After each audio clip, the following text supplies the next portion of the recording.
proud members of the Podbelly Network. What's your favorite scary movie? Oh, come on, you know I don't watch that shit. Why not? Too scared? No, it's just what's the point? They're all the same. Some stupid killer stalking some big-breasted girl who can't act, who's always running up the stairs when she should be going out the front door. It's insulting.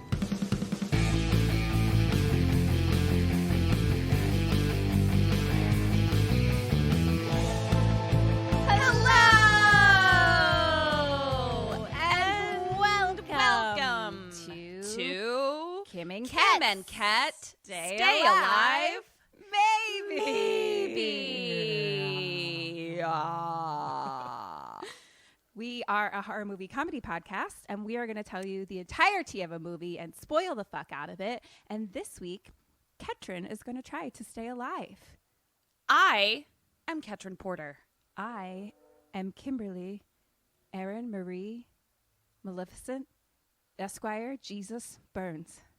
Got it. You got it. Hi, I like your face. Hello, I like your face. I miss it. Me too. I really miss your face. I am. How are you?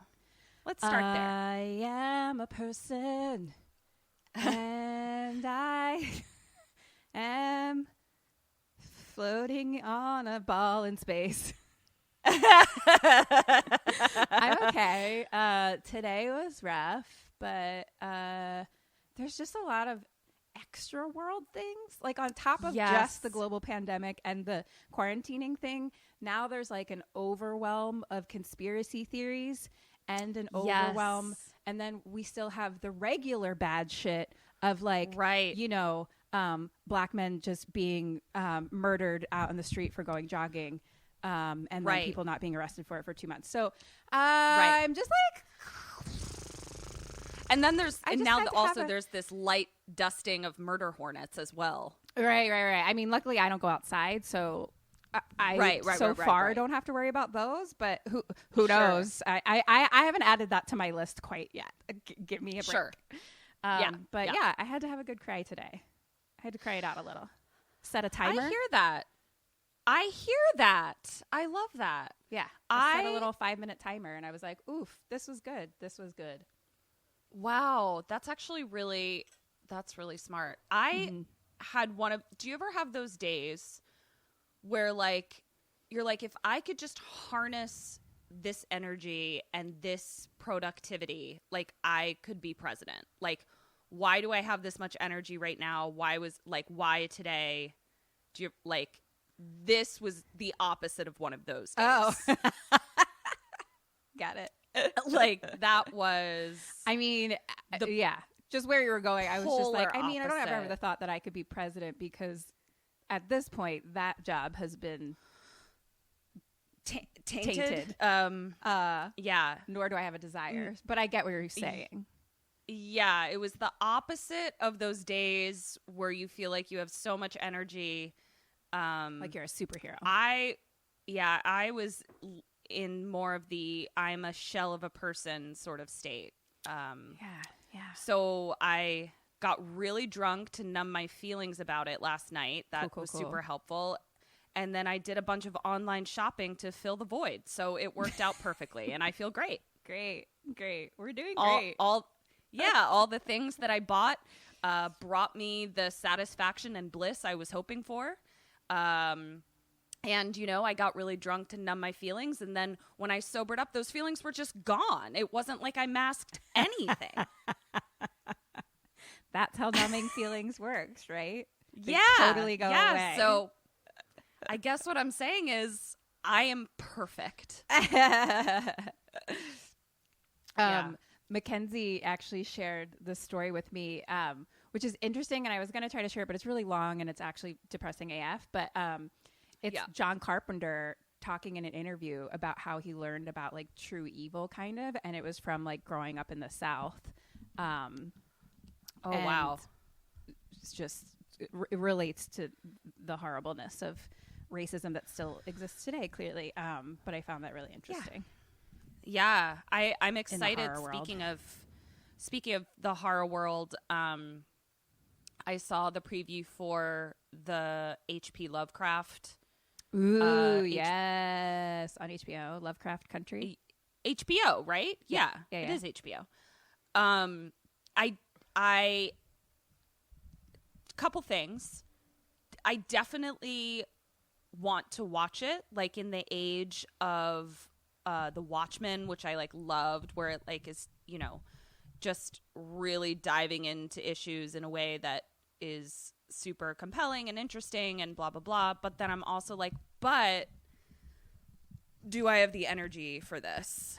Yeah, well, and if it makes you feel better, I don't think that comes out till like at least a month, if not 2. So you've got time to, and the world will be over by then. So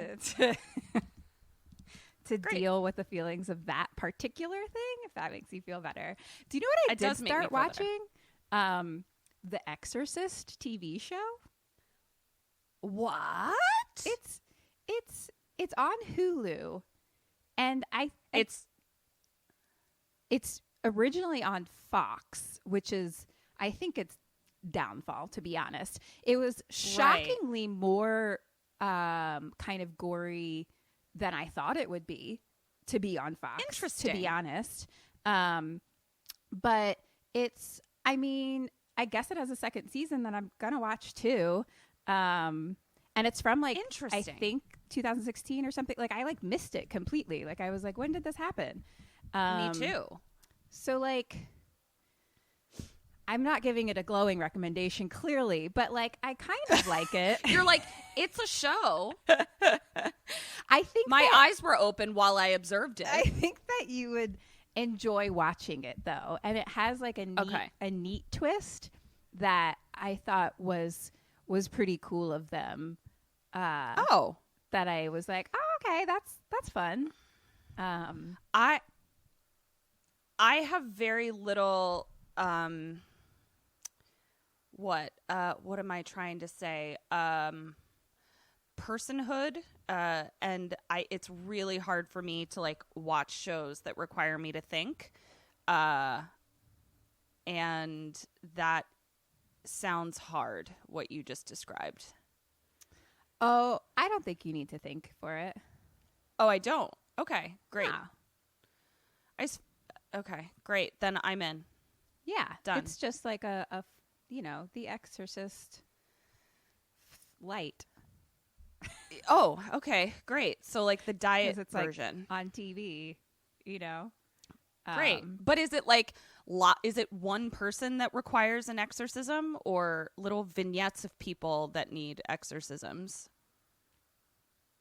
One person. It's one person. It's a scripted show.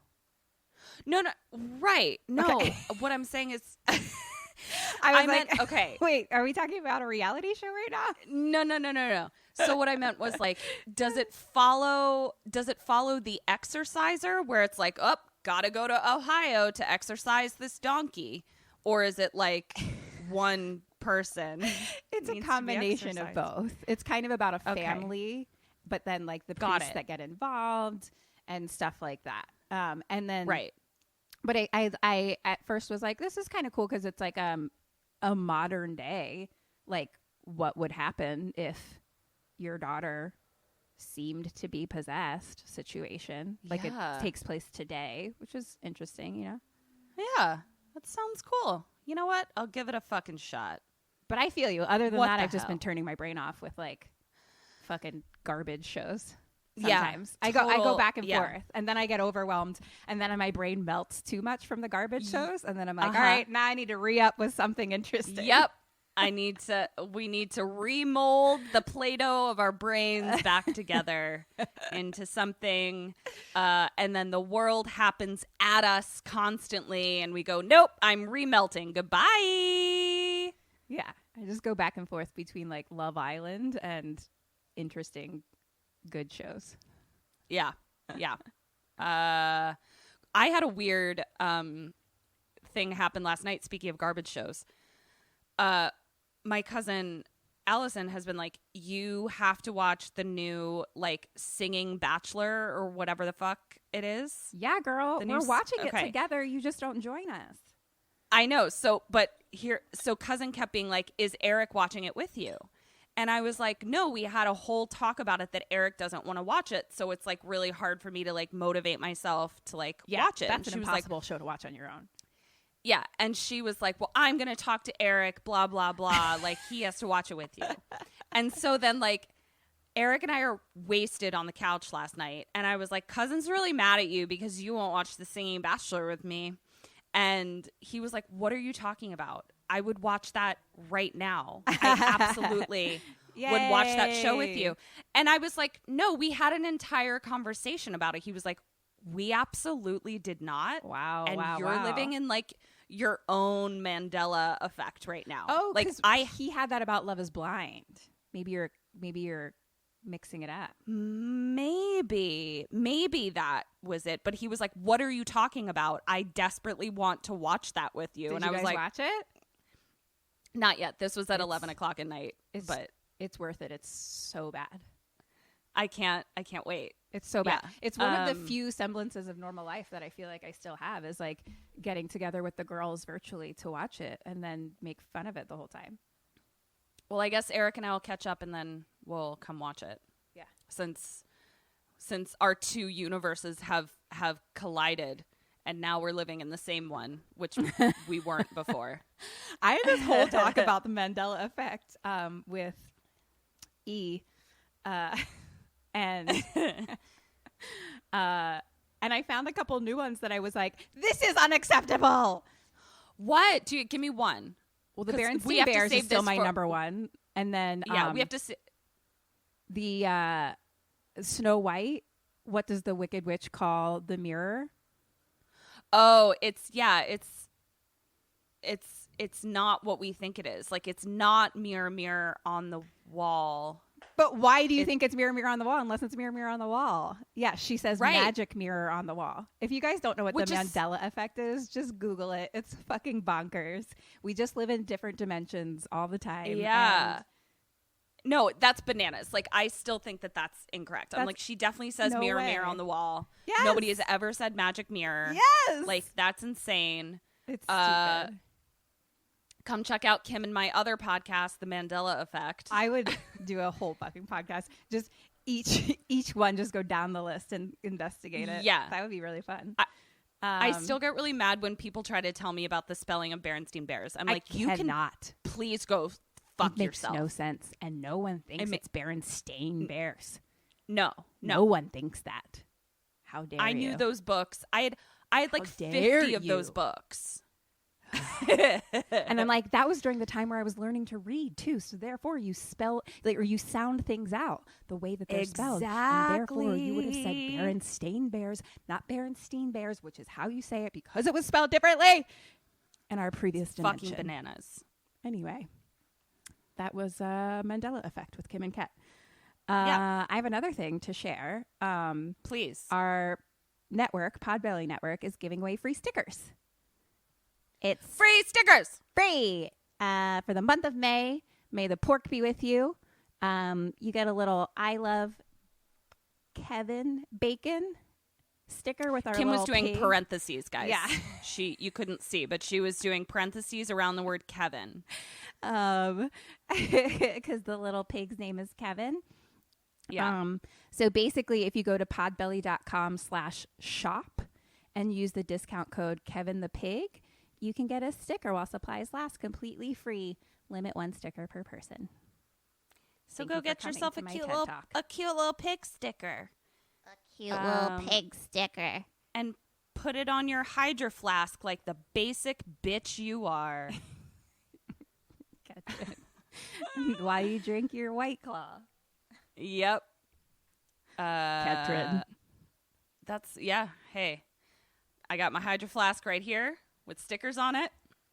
And my La Croix, which is White Claw Light. Yeah. Do you want to hear about a movie? I do, please and thank you. Do you have any idea what it is? I don't. I looked at the clue today and I was like, I don't fucking know. I'm excited. What is it? I am doing The Conjuring 2. Oh, snap! Oh my God, I'm so excited. It's a long one, so settle in. Here we go. It took me so many hours to write these notes. Oh man. Well, I watched it first for one day, and then I spent a full entire day. Like at one point, he texted me and he's like, "How far are you?" And I was like, 50 minutes. I've gone through 50 minutes, and there's still an hour 23 left, and it's like getting dark outside. Like, what's happening? What is time? I don't know where I am. I do have a theory, though, and then I'll let you get into it. I do think that it is because we are getting better at taking notes, and we are getting better at like taking in detail, which means we're taking in more detail, which means we're like, it's taking us longer to write the notes. I know, which is also, I guess, why our podcasts are now 47 hours long. I don't know how that's happening. 47 hours. I think that's okay, partly to do with that we don't see each other or talk as much anymore either. So we're just like, hello, how are you? Would you like to talk all day? Can we just keep talking to each other, please? I think that's part of it. Exactly. Yeah.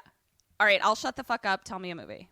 So this was made in 2016, directed by James Wan, a friend of the podcast. Ooh. Yeah. He doesn't know that he's a friend of the podcast, but he is. He's one Kevin Bacon the pig away. So. Right. So, okay. Dead or alive? Wow. I don't know where to be. How do I just got caught up in my wires.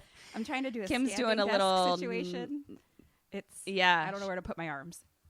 Nope, she doesn't. They're just flailing about. Okay. Janet. Oh my God.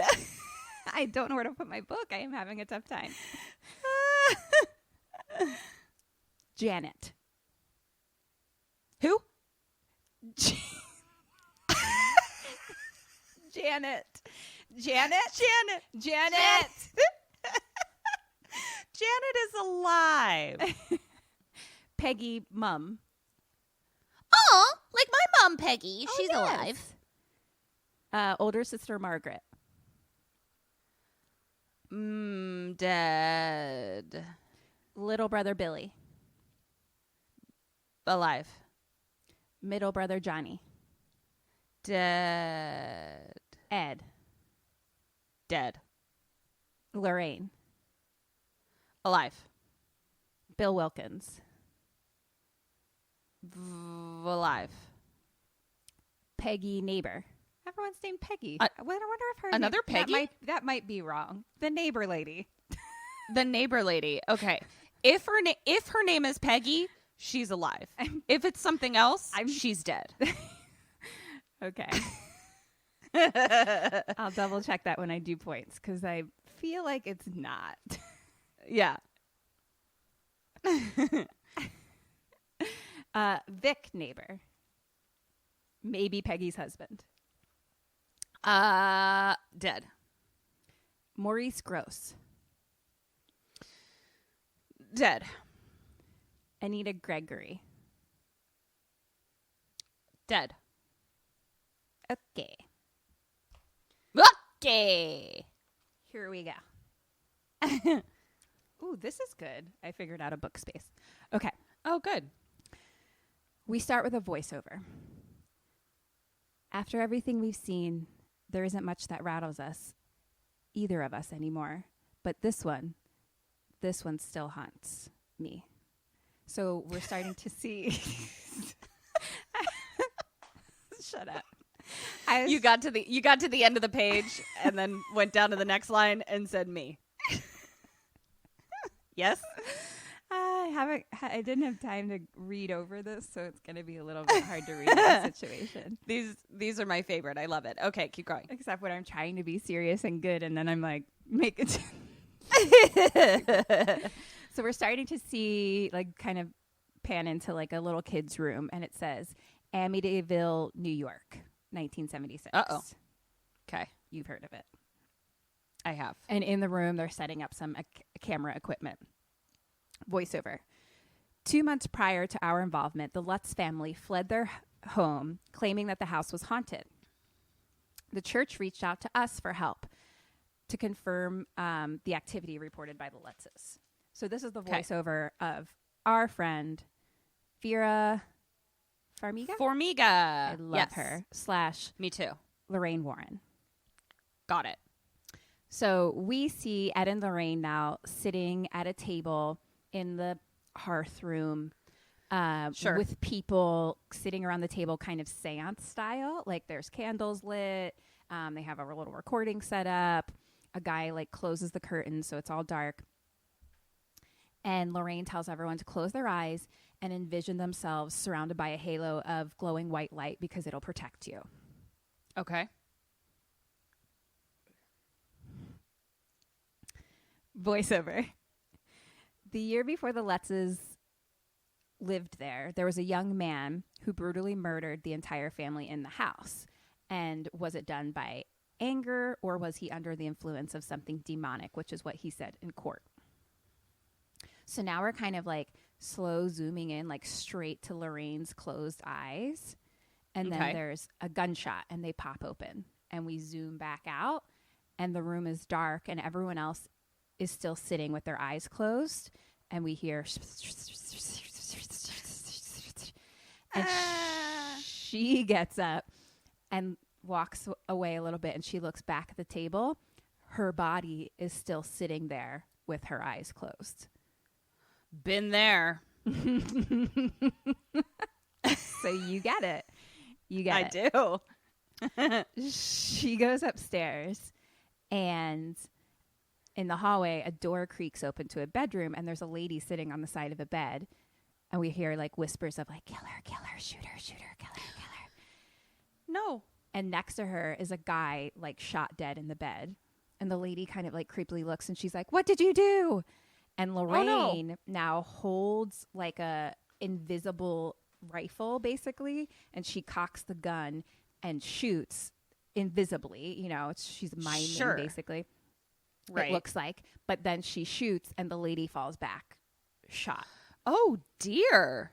That's some really impressive mime work. She should go to Paris because her space work was magnificent. She goes to the next room and there's 2 little boys sleeping. Lorraine cocks the fake gun again, and invisible gun, and shoots them both. And now she turns back into the hallway and there's a mirror there. And in the mirror of her is a man holding a rifle. Uh-oh. I see what's happening. You see. So she's kind of living in his life body. And they both cock the gun out like the same time. And back down at like the table, seance table, Lorraine is like starting to freak a little bit, you know, like her eyes are still closed, but she's kind of like, you know. And we hear whispers of like, shoot, kill, back with like our other Lorraine. She goes now into a little girl's room and shoots her. And then she's like, as if she kind of like wakes up out of like a stupor almost. And at the table Lorraine also is like, and Ed now notices that. So he's like, are you okay? But she still has her eyes closed. She's still in it. Lorraine up in the hallway is now freaking out. And she like just leans against the wall and starts sobbing. And then we see across the hallway is a little kid with like glowing demon eyes. And he runs downstairs. Glowing demon eye kids. We have a creepy crap bag up in this piece. Oh, yes, ma'am. Creepy crap bag numero uno. Okay, here we go. She follows down the steps. At the table, Ed is kind of like trying to end it because like she's like freaking a little bit, but still in it. And she's kind of standing like right outside the room where the table is, but a door opens to the side of her, like in the house. And the little kid is standing there and he runs away and creepy crap bag kid giggles. Oh, that's not funny. Don't giggle at me. One of the most terrifying sounds in all the land. Yeah.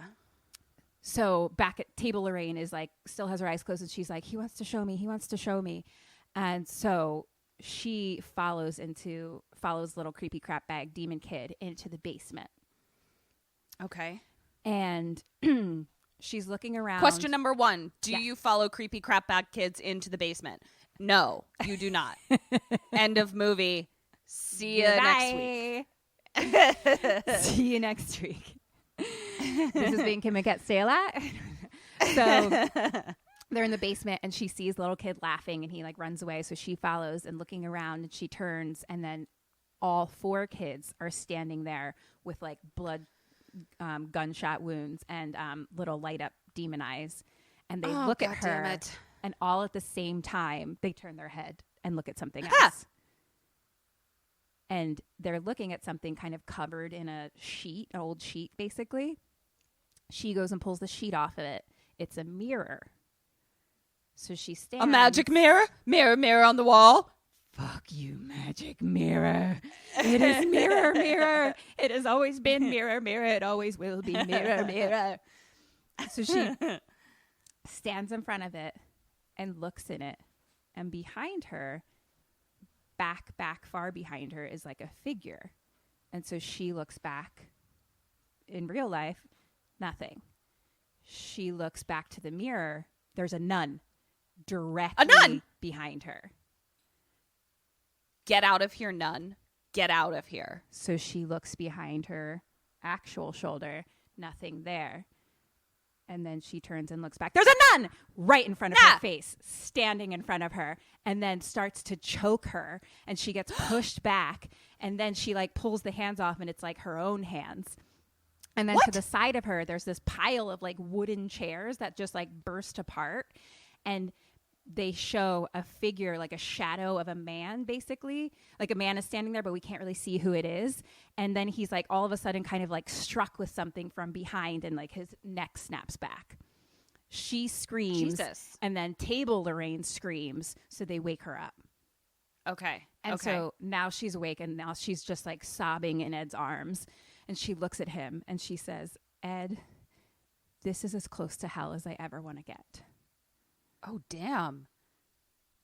And then it says on screen,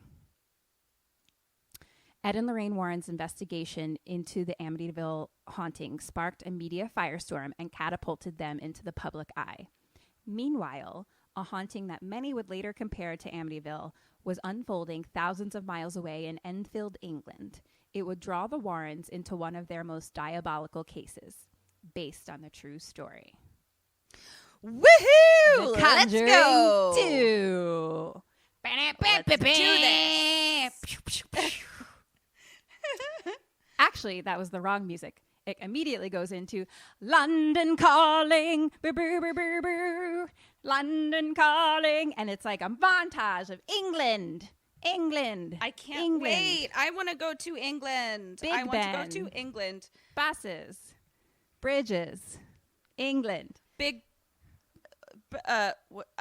Couldn't name a single other British thing. Big Ben.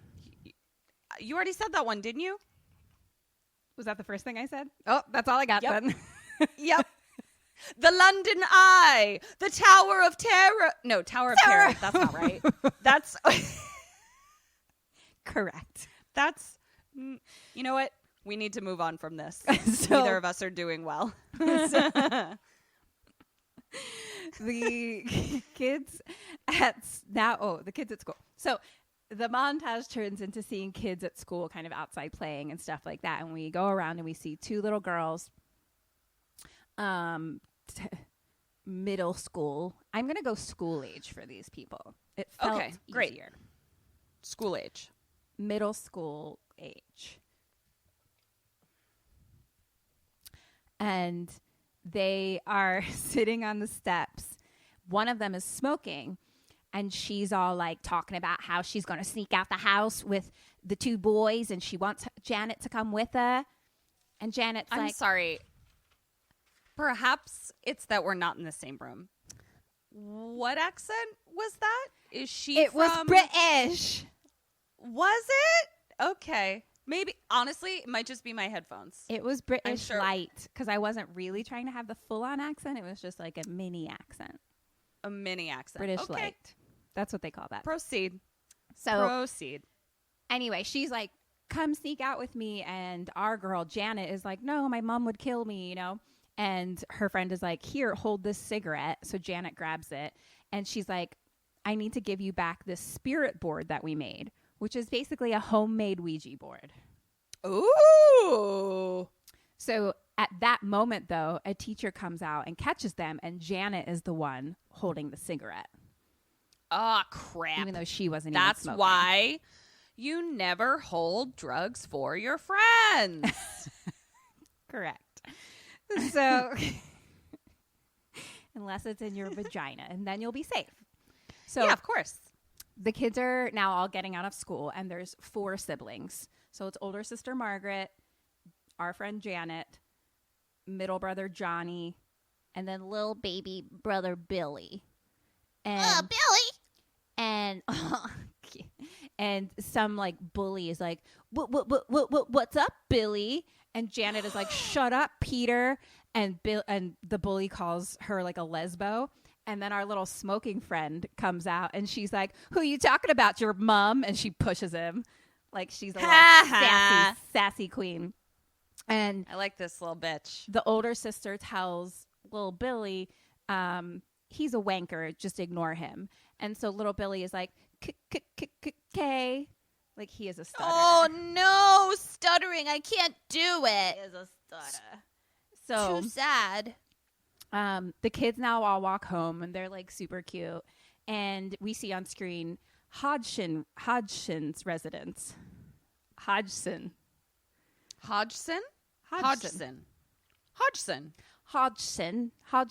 easier when you say Hodgson. it British. Hodgson residence. Hodgson. Enfield, England. Hello, Oldstone resident. 1977. Ooh, okay. So that's when we are. Inside, Mom is on the phone, and she's talking about having trouble paying the bills and all that and such. And she is the only accent that I can do, which is Cockney, so we can guess what kind of, where these people are in the level of the society of having money or not things. What's that called? Caste system. Socioeconomic standing. Class. Correct. So Got it. the kids come in, and it gets like a little chaotic because Mom is now pissed because she got a call like from school that Janet was smoking. And everyone's kind of talking at once, and Janet's like, I wasn't, it was a lie. And her one brother is like, no, it's not, everyone knows it's true. And the little baby one is just like, Mom, can I have a biscuit? I thought you said we'd have biscuits. But there like are no biscuits, and they're like, and they're all just like, blah, blah, blah. And Mom's like, well, I would have gotten biscuits, but we don't have any money. And like older sister Margaret like just doesn't say anything and like goes upstairs. So there's no biscuits, Billy. Yeah. There's no biscuits. So that's the house. And now it's nighttime, and it's like we're getting ready for bed.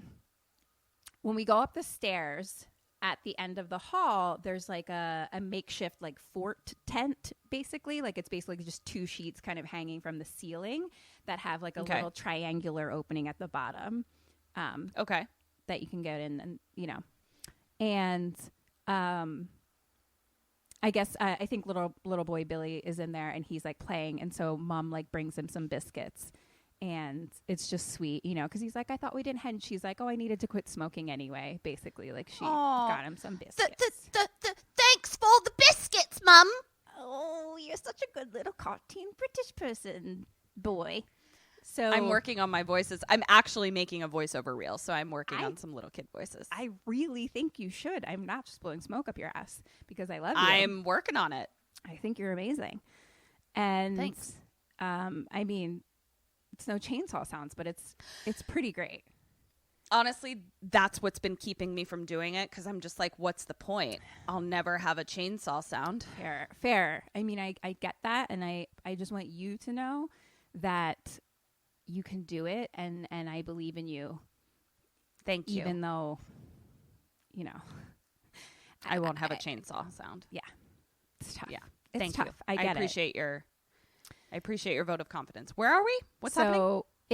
So basically the 2 little boys share a room, and the 2 girls share a room. Okay. So in the girls' room, Janet's sitting on her bed, and she has the spirit board.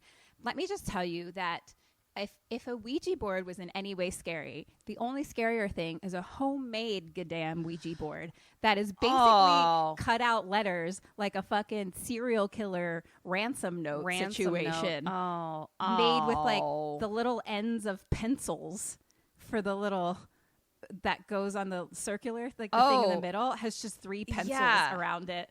That I was like, remember terrifying. we knew what that thing was called? A planchette? Planchette sounds correct. I think it is. I think we went over this. Okay, that sounds creepy and scary. Great. Right. So Margaret sits down and plays with her. And Margaret's like, are there any spirits here that want to communicate with us? Nothing. And then Janet says, is Dad ever coming home? Oh, shit. Yeah. Still nothing but sadness. Yeah. And Janet's like, are there any spirits here? Still nothing. And so older sister Margaret is just like, it's just a stupid game. It isn't real. And so Janet just puts it under her bed. Doesn't fucking say goodbye. Doesn't turn the planchette over or anything. Just plops it right under. We know the rules, and she broke them. First, she's smoking. Now she's breaking Ouija board rules. So now it's night time. And it's like dark. Everyone's asleep in the house. It's just like a clock ticking, which is my fucking nightmare. One of my most hated things in all the land. And like Ketryn knows this. I don't put Ketryn's. I feel like the moment you figured it out, like you didn't know for the longest time, you were just like, one day you were like, your clock's not working. And I was like, yeah, no, my clocks never work. I don't put batteries in my clocks. But you have clocks. I like the look of the clocks, and I set them all to 11:11, and that's where they live. That is bordering on a level of insanity that makes me uncomfortable. They're a nice decorative piece, but the sound of a ticking clock, if you want insanity, for me, that is the sound of a ticking clock. I want but the one to lose my that's mind. In your kitchen, I'm picturing it as just the one that like hangs in a classroom at school. I don't know. I haven't tried. No. Like I'm it's saying a constant movement instead of a click. No. I'm saying like it's you didn't pick like a gilded designed clock. Like you just picked. But I don't like want one a that just gilded design clock would look like garbage in here. That looks cute. Exactly. That's the look I want it to be. Anyway, Mom and Dad are fighting. I hate the sound of a clicking talk. Clicking talk. I hate the sound of a clicking talk too. Go. That's how I feel about a clicking talk. I can't even speak anymore. Okay. So Janet is in bed and she's kind of like moving a little bit, and we just zoom in really, really close to her face. And then she wakes up and we zoom out and she's downstairs on the floor in the living room. No, ma'am. No, ma'am. No, ma'am. And she hears a noise.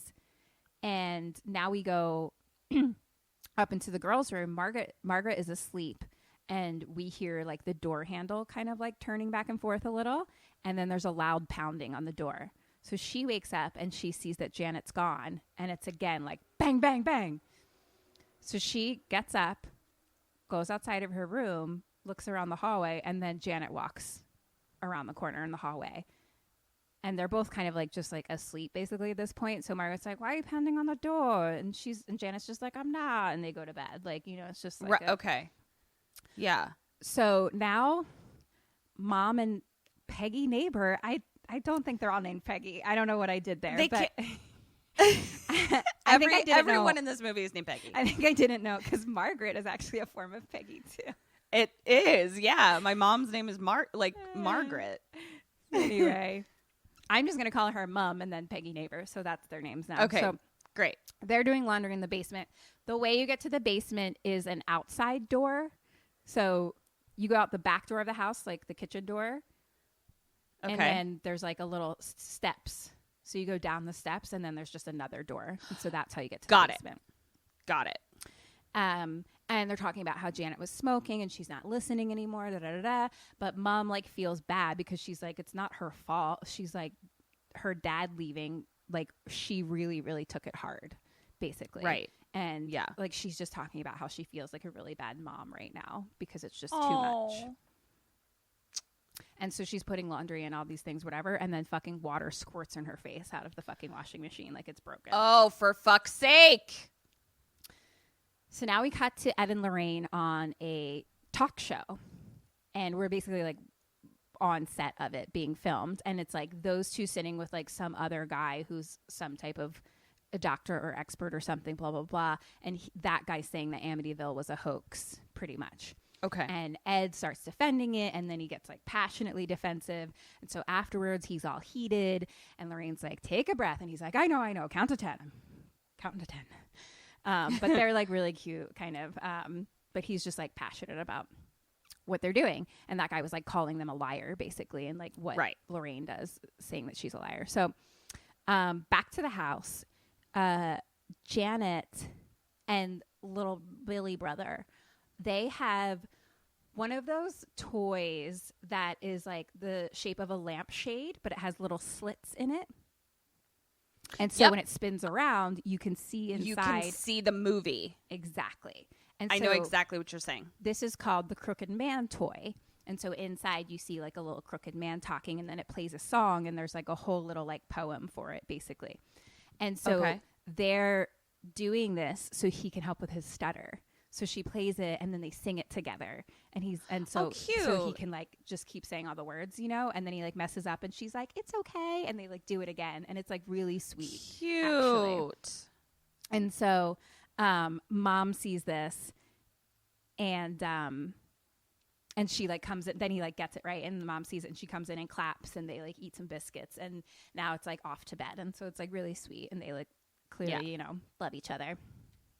Now it's night time. Little boy Billy walks downstairs, goes to the kitchen, and like gets himself a glass of water. And there's a window right above the sink that goes to like a swing set outside, kind of like an old rusty swing set. And it's just like one swing is kind of lightly swaying with a light. Oh my God! A light creak. You know, love it. Why are swings so scary? I don't know. I forgot to tell you that this is the movie that at one point in time I was like, so I started a movie. I wrote down about like 10 pages of it and then stopped because I think it was like the night before we were recording, and it was like just too scary, I think, and too long. Like I was like I panicked. That's right. Yeah. I remember you saying that. Like it was a long time ago, so I don't even know like where those notes are. I just started over fresh because I was like, God, you poor thing. I was just like, this is too scary. I need to watch something else. I have to watch this during the daytime. So cut back up to Janet, and she's kind of tossing and turning and like talking in her sleep, and she's like, no, stop it, help, stop it. And Margaret hears, and she wakes up, and she's like, Janet, you're dreaming, Janet. And so now Janet's quiet, and so Margaret lays back down and kind of like closes her eyes, and then we just hear, this is my house. No, it's not. And then Janet's voice is like, no, it's not, go away. And Margaret now turns and sees Janet is like sitting up with her back to Margaret. Nope. And she's kind of talking like to the side, like at someone sort of that we don't see. Nope. And Janet's like, who are you? What do you want? And we hear, or like, what are you doing here? And we hear, playing a game with little boy Billy. No, thank you. No, thank you. And Janet's like, leave Billy alone. Question number 1, you are Margaret. What do you do? What does she do?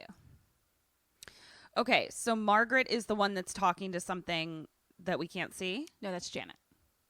Janet is talking to someone we can't see. Margaret is the older sister. Older sister Margaret, yeah. Okay. And Billy is in another room. Yeah, we assume Billy's sleeping if we're the girls. I think I'm going to pull Janet into Billy's room to go check on Billy together, and then go tell my mom that my sister's possessed and we should throw her out. Okay. What does she do? She tries to like shake Janet out of her trance and is like, damn it, Janet. That's a deep cut from Rocky Horror Picture Show. Okay. Was that 2 bells? That was 2 bells. Double ding. Congratulations, me. So Margaret is just like, Janet, who are you talking to? And Janet, and she kind of like gets up and goes over to her and like looks at where Janet is looking, like into the nothing corner, shadow, darkness. And she's like, wake up. And Janet says, and then we hear Janet's voice, because we're still just behind Janet the whole time. So we hear Janet's voice be like, I'm going to tell my mom if you don't stop. And then we hear, I'll break her neck. She'll be dying with Billy. Don't do this. And so Margaret shakes her awake, and she's just like, Janet, you're like sleep talking. And so she like lays her back down and she goes back to sleep. And she just kind of like glances over at like the empty dark corner and then goes back to bed. But she like, can you fucking imagine trying to go back to sleep after that? Like, No. there's no fucking way. no. There's no fucking way. No. So she kind of gets back in bed, but lays down with like her back to Janet and just closes her eyes. And then we hear Janet say, stay away from Billy. Oh, God. Margaret opens her eyes. Janet is standing right next to her and right next to her bed. What the fuck, Janet? And Janet is just like, leave us alone. And Margaret's like, there's no one here. And we hear like a whisper of like, this is my house. And so oh my God. Margaret now, but kind that of, whisper's not coming from Janet, right? Like it's not like coming from out of Janet's mouth. we're not seeing Janet's mouth really, so I don't know. Okay. Got it. And Margaret slowly turns and like looks behind her, like in the dark, kind of where like Janet's looking. And she like turns the light on slowly. There's no one there. And so Janet just like turns and gets back into bed like nothing. And so Margaret now just like goes to turn the light back off and thinks better of it and keeps the light on and lays back down. I mean, at least she kept the light on still, but like, how are you laying back down? How are Terrifying. you not running out of the house screaming? So now little boy Billy's downstairs and he walks back upstairs and passes like by the living room. And so I'm going to describe the living room to you. So on the wall that's closest to the kitchen is like the TV basically. And then there's going to be across from that a couch basically in the middle of the room. Okay. And then there's like some space behind it that's just like a window to the front yard. And in the corner closest to the front door is like this like looks like a reclining chair, like an old brown leather scratched up reclining chair that like rocks basically. Okay. And so he's walking by that because he has to go like towards the front door and then up the stairs. He doesn't see anything, but we see like a man sitting in that like recliner chair. Sir? In the dark. Sir. Excuse me, sir? Excuse me, sir, please leave. So at the top of the stairs, he fucking walks into his little toy truck, fire truck, and it makes like a rear, rear, rear noise. And so he turns it off and he kicks it back inside his little fort tent at the end of the hall. Yes. He just kicks it like into the base, but it's like when you see it, it's just like a darkness inside this little triangle basically. So he just like puts it back. He just rolls it back in there. And then goes back down the hallway. So he's like directly at the other end of the hallway and gets into bed. And as he's like starting to get into bed, he hears a little like whoop. And he looks back down the hall. Nothing's there. He gets back into bed, looks again, nothing. Gets into bed and lays down. And then the fire truck is on and comes right to his room. Right next to his bed. No, see, this is why you don't buy your children toys. Oh, well, question 2, you have, and you are that children. Child. Isled. Isled. What do you do? What does he do? Are we positing that I am a child of child age? You are like a first grader. Okay. I'm going to go run into my mom's room and be like, can you fucking deal with my fucking haunted toy, Mom, please? And may I have a biscuit? I'm just going to talk to Mom about this. Okay. He goes into Mom's room. He also goes, we're going to do that hand in hand, but I am going to go one extra step and I'm going to throw the fire truck out the window. Goodbye. One ding-a-ling. Point for you. Yeah. Maybe get some help. I don't know. Yeah. I would like some help. It's the middle of the fucking night. He gets out of bed, picks it up, turns it off, and slowly walks back down the creaky fucking hallway to the fort tent and then just pushes the truck back in, and then slowly the truck comes back out. These kids are either really fucking brave or fucking idiots. And so he gets closer to the tent. Bah! There's this massive scream. And so he runs to his mom's room and he's like stuttering that he's like, there's someone in my tent. There's someone in my tent. And so she gets up and she goes and looks. The tent is empty. And she's like, you just had a bad dream. It's okay. And then they hear some noises downstairs. You're now Mom. What do you do? What does she do?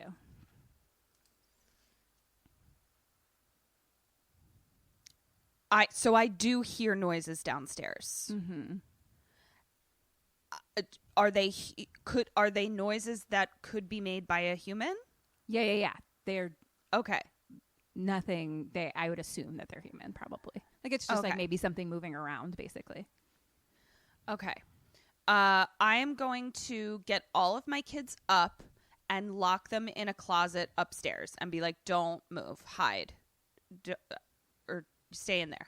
Then I'm going to get something heavy and or sharp, and I'm going to go downstairs and investigate. Wait, what time period are we? Do I have a phone? Do phones exist? I think have phones in been invented? 1977 phones existed. Okay. I'm betting there's one in the kitchen. Like it's right. where it is. Okay, I'm locking my kids in the closet, and then I'm going to go downstairs with something sharp and or bat-like, and I'm going to get to the phone and call the police, but like on the way I'm going to be like, who's here? What does she do? I think she goes downstairs to investigate, but doesn't do all that other stuff. Yeah! Yeah, I mean, you gotta, if you're gonna go investigate, you need to bring a weapon. Let's be real. Clearly. Yeah. And I get that, like, you're right. She probably doesn't have like a phone in every room. So you're going to have to call the police for help, but you're going to have to like get to the kitchen. So yeah, I get it. Okay. So Mom tells little boy to go to his room. She looks downstairs and it's kind of like creak, creak, creak, creak, creak is like what we're hearing. And she starts to go down the steps and the recliner is moving. Nope. And she turns on a light. It's Janet sleeping. Janet? In the recliner. I'm going to need Janet to get her fucking shit together and stop being a creepy crap bag piece of shit. Otherwise, I'm throwing this bitch out the window with the fire truck. Wow, Ketryn's going to be a great mom. Great mom. You know who doesn't get fucking possessed? Cats. That's all I'm saying. Are you sure? So I'm positive. She wakes Janet up and Janet just kind of mumbles like, oh, I must have been sleepwalking again. And Mom's like, again? And then Mom is like, are you okay? And she like touches, her forehead and she's like, oh, you're burning up. Like, let's go upstairs. And so they walk upstairs, but we kind of see that the recliner is still like moving a little bit.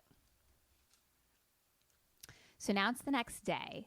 It's like pouring fucking rain and thunder outside. Janet, because she was kind of sick, is home now alone. So she's watching TV on the couch. And The Price is Right. Isn't that? Oh my gosh, that's so stay homesick material. Yep. the best. She's watching like a comedy Christmas special sort of thing. And then the channels start changing. So she changes it back and puts the remote kind of right next to her on the couch.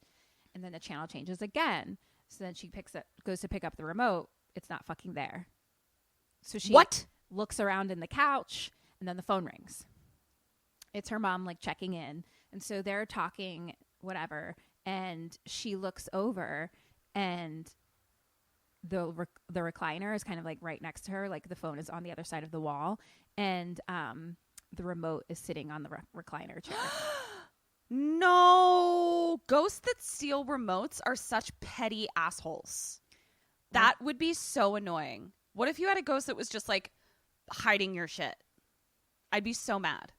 I feel like the ghost is just like, bitch, I don't want to watch this. I want to watch Love Island. Come on. Love Island. Oh my God. I just got a glimpse into Kim as a ghost.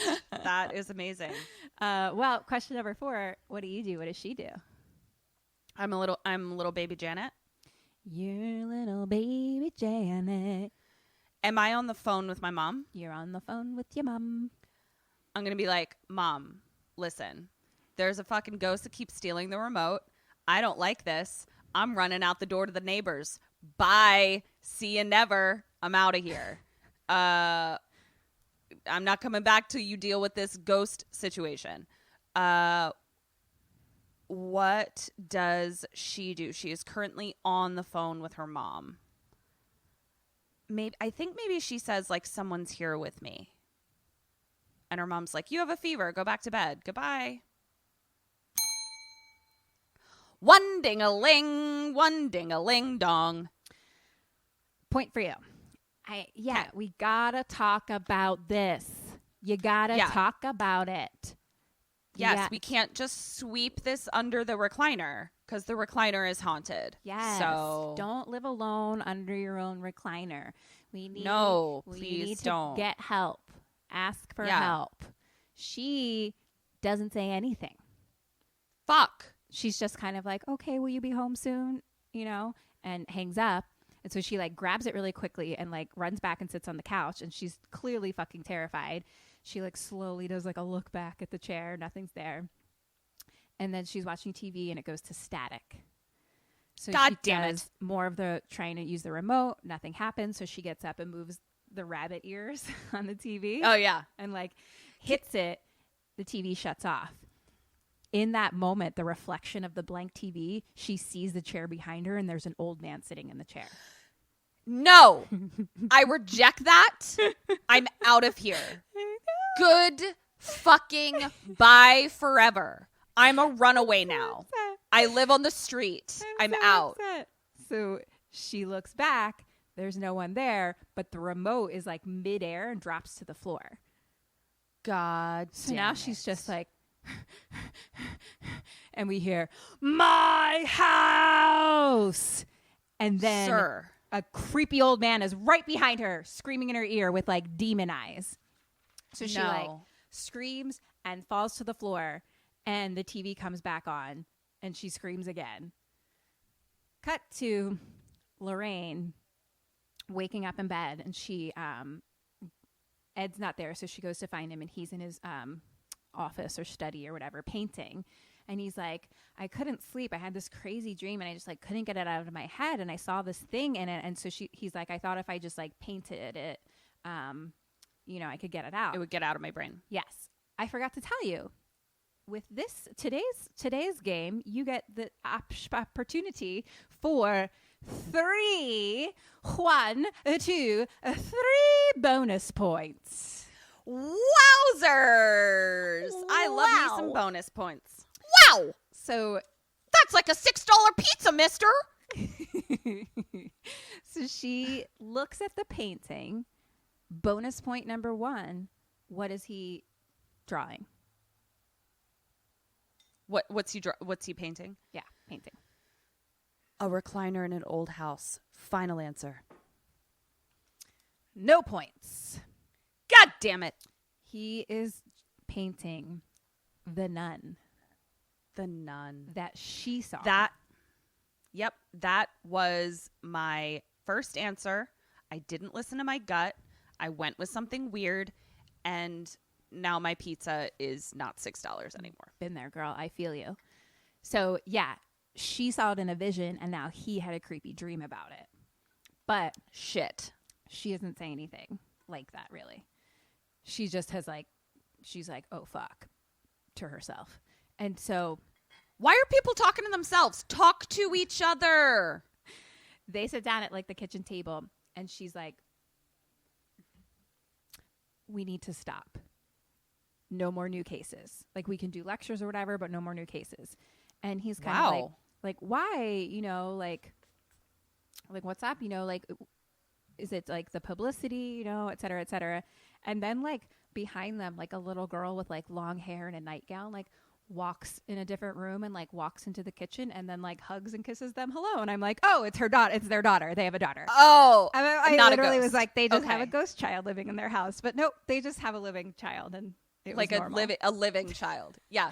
I like that both you and I went, oh, a ghost child. No one would ever willingly have a child in their home. Of It's course. a ghost, clearly. I just figured Ed and Lorraine, they just hang out with them, you know. So Yeah, sure.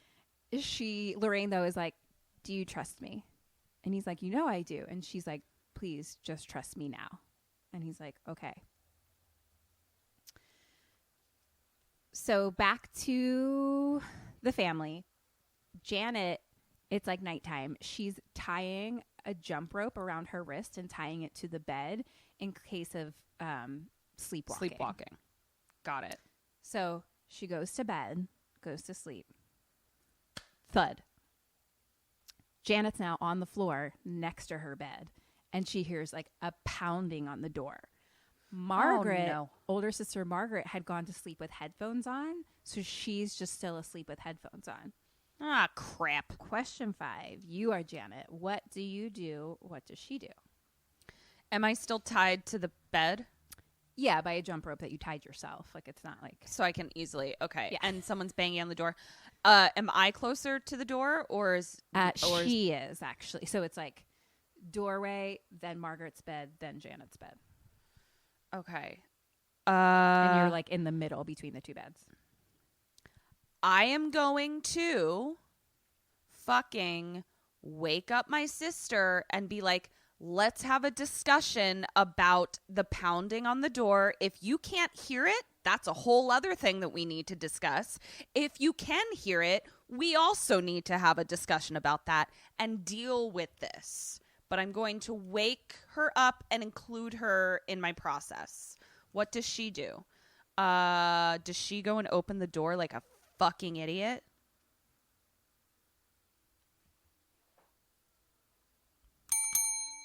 Yeah, she's a fucking idiot. We need to talk about our ghosts. We cannot. Let's talk be about dealing ghosts, with our baby. ghosts Let's talk about you alone. and me. Let's talk about all the ghosties and the baddies in this house. Let's talk about ghosts. Hashtag Let's talk about ghosts. talk about your ghost. So Janet unties herself and slowly goes to the door. She peeks out into the hallway and she's like, Mom, Johnny. And she looks down towards the fucking creepy fort tent and now tries like a light switch in the hallway. It doesn't fucking turn on. So she grabs a flashlight from the bookshelf she's next to and she starts walking downstairs in the dark with a fucking flashlight. Oh my God. And we hear some kind of noises. She looks down in the living room. No one's in the chair and it starts rocking. Fuck this fucking chair. So now she runs back upstairs to the bedroom, her bedroom, closes the door, and she grabs just like a regular wooden chair that's in the room, and she puts it like under the handle, you know? Yes. To keep it kind of locked. And she gets into bed and lays down with like her back to the door. And is just like, you know? And she hears behind her the door creak open. Oh, for fuckity fuck's sake. So she slowly tries to look.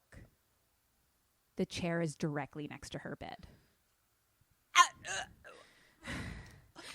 And then... That was me hanging myself. I'm done. I'm and out. then- Goodbye. I know! Let's talk about our ghosts.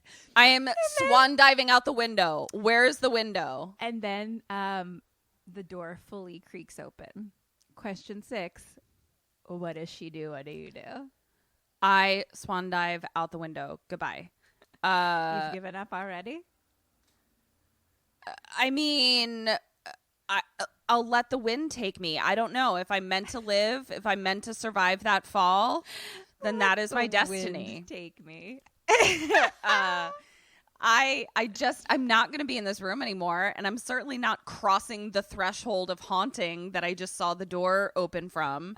So what other choice do I have but to jump out the window? That's what I'm doing. Does she wake up her fucking sister and is like all of our chairs are haunted? The end. 0 points. Fuck. Jumping out the window doesn't get me any points of That staying alive. Cool. Doesn't keep you alive. No. Cool. I was picturing that I would just like land. I think away. you would land. I think on your face. That's the issue. You would land. And I wouldn't be taken away on the wind. Look, I'm no wind scientist, but I don't think so. Okay. So she just like, she still has her flashlight. So she just like sits in bed and she like just shines the flashlight out through the doorway, like into the darkness. And then slowly, like we hear footsteps like slowly coming closer and closer and closer. And so she just like hides under the blanket with the flashlight. She's fucking terrified. And we just hear like footstep, closer. And then like a man like breathing. No. And then the blanket is ripped off her. So she starts screaming and freaking out. And then Margaret wakes up like, what the fuck is going on? And Janet's like, there's someone in the room. And Margaret's like, what? No, there's not. No one's in the room. And then both their beds start shaking, moving up and down. So the girls both scream. They both freak out. Mom wakes up. The girls run into her room. And Janet had got bit on her shoulder. There's like a bite mark. Oh, dear. No, ma'am. So they're like, there's someone in their room. So mom goes to look and she like looks inside the closet. She looks under the beds, and under the bed she finds the fucking homemade Ouija board, and she rips it up and she's like, oh, so this is why I can't get any sleep, because you two have been scaring the fuck out of each other with this fucking Ouija board. You're not fucking wrong, Mom. And so now like the two girls are in the room with her. The two boys are out in the hallway just kind of watching because they clearly got woken up too. And then mom is just like, get back to bed, the lot of you. At that moment, the dresser moves across the room and slams the door shut. Great. I'm throwing away all of our furniture, all of my children's toys, and myself out the window. Goodbye. Is that your answer to question number 7? What do you do and what do they do? Move. I move. Goodbye. No, we're all going to go to the neighbor's house. I'm going to Aunt Peggy's house. I'm not doing this. I'm not going to be here anymore. And then I'm going to call the ghost police and have them deal with this. What did they do? So she just saw the dresser, I don't know, blow up, or what did it do? It just moved across the room and like against the door, like slammed the door shut. So they all saw it move, basically. Okay. So I'm going to get these little bitches out of their room. She gets them out of the room. She's like, maybe we don't sleep in this room. And then they all go to sleep in her room. No, fuck it. Let's all go to the neighbors. All of us are going to the neighbors.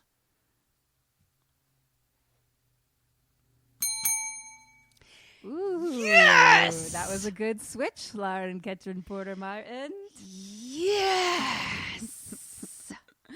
The whole family, like, it's just like cut to the entire family running outside of the house across the street to neighbor Peggy's house. Yeah. Knock, knock. Yeah. So now they're all like, get the fuck out of there. Get the fuck out of there. So, yeah. Now, and then call the ghost police. I'm with you. I don't know their number, but I bet there's got to be one. Maybe it's the church. So I don't know the number to the ghost police. Somebody knows the number to the ghost police. Somebody knows the number. If we hashtag talk about our ghosts, we can figure that out. So the neighbor Vic so it's Peggy and Vic are the neighbors. Okay. Vic, well, definitely Vic, maybe Peggy, but those are the neighbors. Maybe Peggy.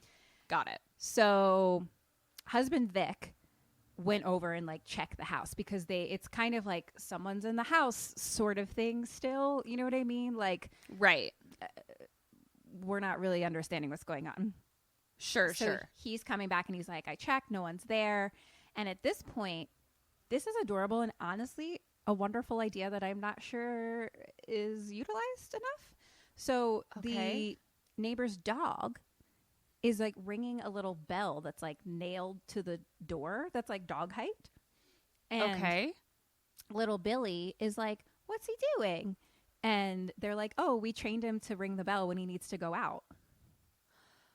Well, isn't that fucking genius? Yeah. Fucking wow. Are you kidding me? Wow. That's really impressive. Yeah. So he's got a little bell by the front door and the back door. Wow. How adorable. And then at that point, so Billy lets him out the front door and they see a cop car pull up outside of their house across the street. And the ghost police. Hello, ghost police. The husband Vic is like, oh, I called them because he's like, it must be someone like playing a joke on you or something. You know, we have to figure it out. So now inside the house is like two cops, mom and husband Vic, neighbor. And so they're looking through the house. They literally look under the beds. They do all the things. And now they're in the kitchen. They've looked through everything. They're asking her questions. And they all kind of hear some like noises in the house, kind of like pounding sounds. Or even like weird moving, like if you were moving furniture across the floor upstairs kind of thing, you know? And this ghost is not shy. No. So they are like, they kind of like go out into the hallway from the kitchen and like one of the cops like looks at the wall and she's like, bring me a chair. So they bring a chair from the kitchen to the hallway and she like goes like, and like, she's like, it's coming from like inside the wall. And they're like, she gets off the chair and they're kind of like, I mean, is it like mice maybe? But this is like a loud sound that does not sound like teeny tiny mice. Yeah. And then at that moment, the chair moves down the hallway and back into the kitchen, back to the table. I'm throwing all my chairs in a bonfire. Mm-hmm. If you're a chair, you're getting burned, bitch. Cut to the cops leaving, being like, oh, well, nothing we could do here. Not our department. Cheerio. Beep, boop, boop, boop, boop, cheerio. But they're literally just like, we'll file a report. Like, see you later. Bye-bye. One of the cops kind of like, because mom is just like, what the fuck do I do, though? Like, what?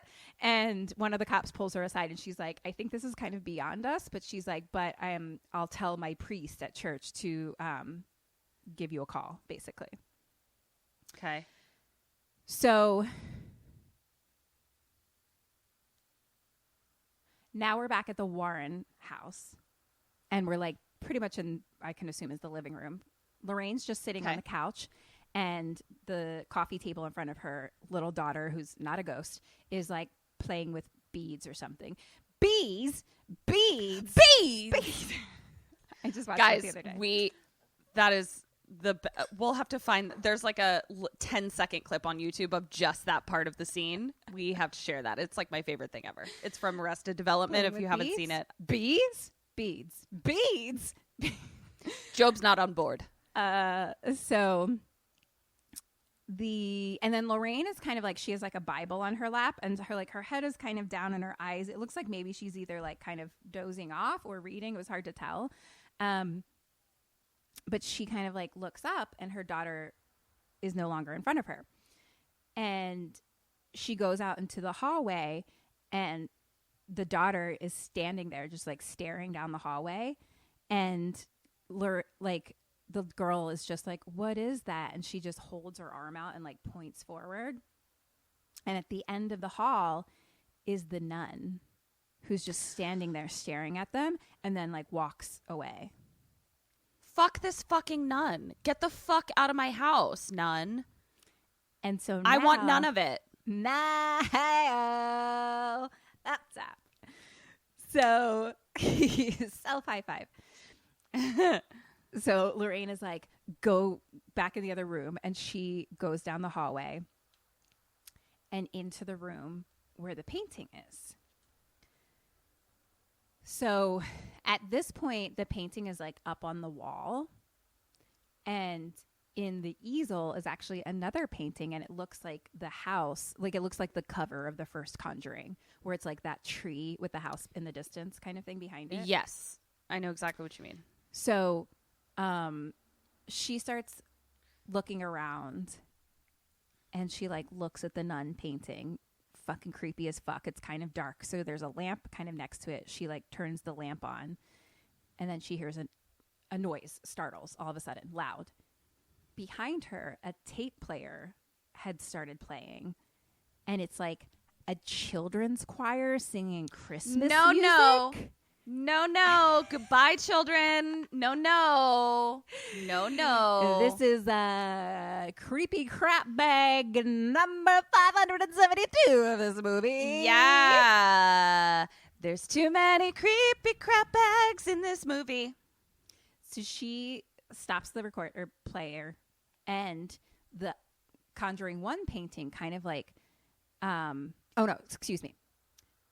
she stops the player, and then the lamp goes out. So she slowly walks back towards the nun face and turns the light on.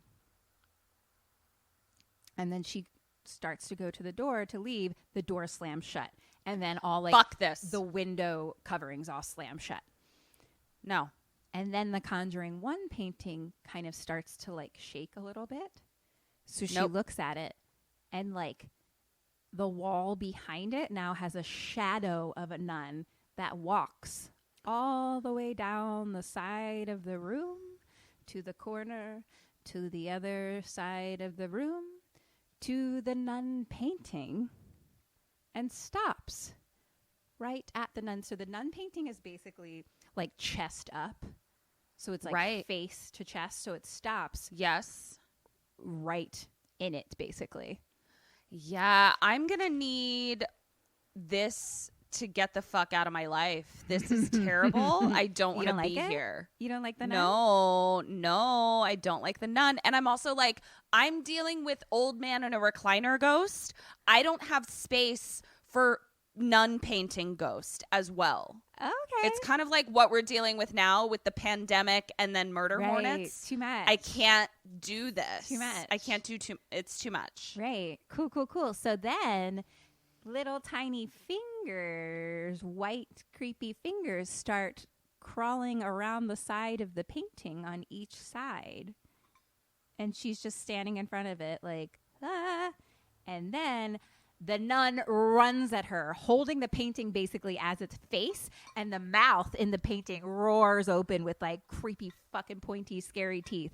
And she gets pushed back, and when she's pushed back, she falls into a pile of boxes, and she's in that basement again now. And the nun in that is now in the basement and like peeks around a corner at her, and she's like, "Who are you?" And the nun just screams, and she's like, "Tell me who you are."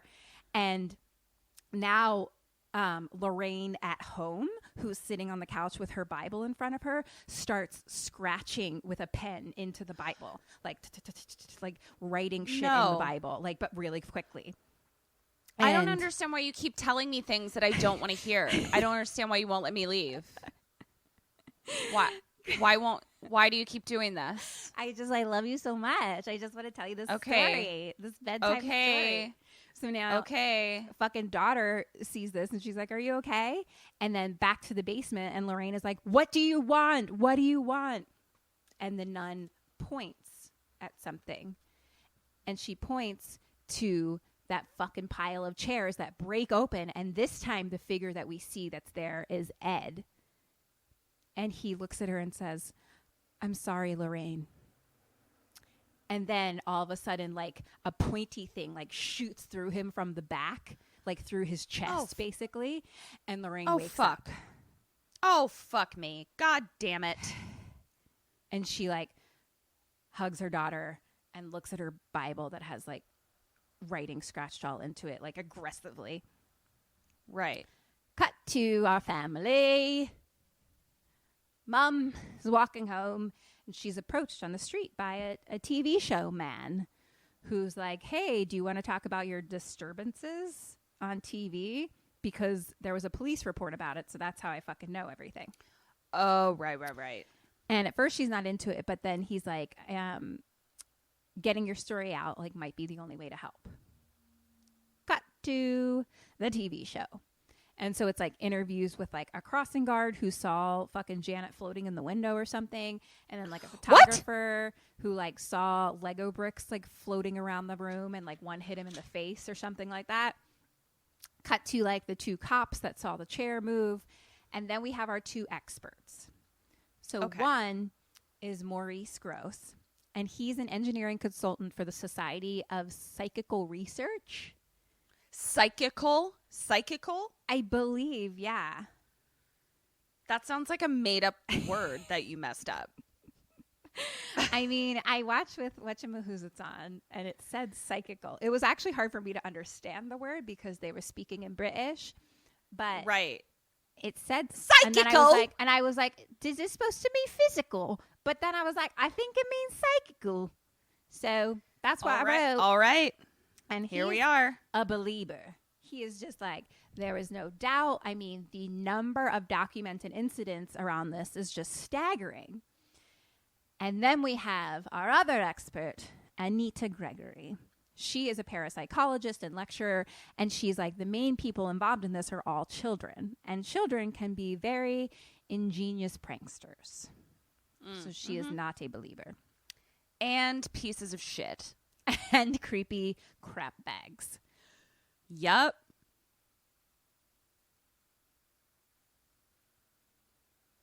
And she's like, in the center of it is an 11-year-old girl, Janet. So now we're doing an interview with Janet and Margaret. It's in their home. So the 2 of them are sitting on the couch, and we have both our experts are there. The interview guy, like a camera guy, and like a fucking, camera crew around in the living room. And they're kind of talking about like, what is it like living in a haunted house, whatever, blah, blah, blah. And the girls are like, well, it's been getting worse since we started talking to it. Kind of like, asking it questions and stuff like that. And they're like, the guy's like, ooh, could we do it now? And they're like, sure. And he's like, okay, anybody there? Nothing. But of course not, idiot. Idiot. So they kind of are just like at doing different things. But at that moment, and it kind of starts like rubbing her neck a little bit. Like she's like, just keeps rubbing her neck and like moving her neck around.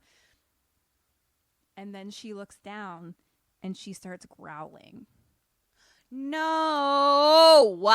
And then the lights flicker. And then she's just like looking down the whole time, basically.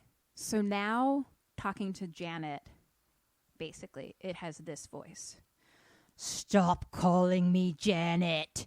Janet sleeps and I'm talking. And the interviewer is like, who are you? And it just kind of growls and laughs evilly. And Maurice is like, Ketryn has a very disgusted face. She's very upset. Maurice is like, what's your name? What's your name?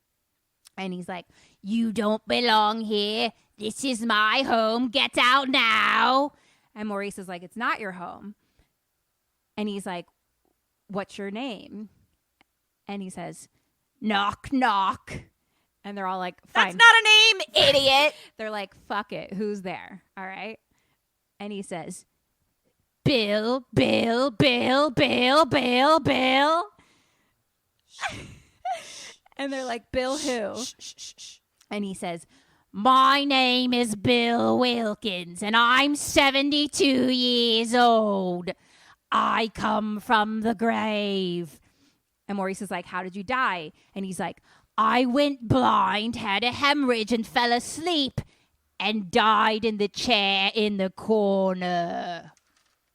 That's why I told you to burn that chair. Get that chair out of here. Why did you buy a house with a permanent chair in it? Why did you buy it? Get rid of that chair. Burn that chair. Maurice is like, why did you come here? And he says, I like to hear them scream. And then he laughs. And Mom then Bill's kind of an asshole, no? You think? And then Mom is Kind of like a dick. freaking out, and she's just like, leave us alone. And at this point, Janet has demon eyes and like gets up off the couch and is like, shut up, you old cow. Rude. And then Janet takes like some breaths and is like back to normal. And she's like, I'm sorry, and like runs off. This is not how I want to spend my time in a haunted house. Goodbye. So now we see kind of just like a newspaper in the street about like the house of strange happenings. So like people are hearing about it. Now we're at the neighbor's house and they're all staying there. They're just fucking sleeping in the living room, setting up their beds. And neighbor Peggy's just like, you can stay here as long as you like, you know, blah, blah, blah. And little Billy comes in and he's like, Mom, you know, trying to talk to her, but she's setting up beds. She's like, you know, go get ready for bed, da, da, da. And he's like, I thought you might like some biscuits. And he brings her some biscuits. would like some biscuits, Billy. Biscuits. And then they have a little hug and it's just fucking adorable. I mean, fucking adorable. Billy Biscuit. So now it's night time. We see in the tent the Crooked Man toy starts playing on its own and playing the fucking song. Oh. And like, Again, don't buy your kids toys because they'll get haunted. we see it, we are now like looking through the little slits or whatever, and we see the little Crooked Man like walking or whatever, and then it just goes to blank. Like he's not in it anymore. Fuck. Back to our family sleeping, and we hear a little ring-a-ding, ring-a-ding. Little boy Billy wakes up. Ring-a-ding-ding. We know what that is. And so he gets up Dog and has he's to go like, out. he's gonna, you know, he like looks at the bell at the front door. He's not there. And we hear a little ring-a-ding. So he goes to the back door and he's like, Baron? And Baron is like, cute. so cute. Baron is sitting at the back door, just staring at the door, growling. Oh, God damn it. So little boy Billy opens the door, and then at this moment, the dog,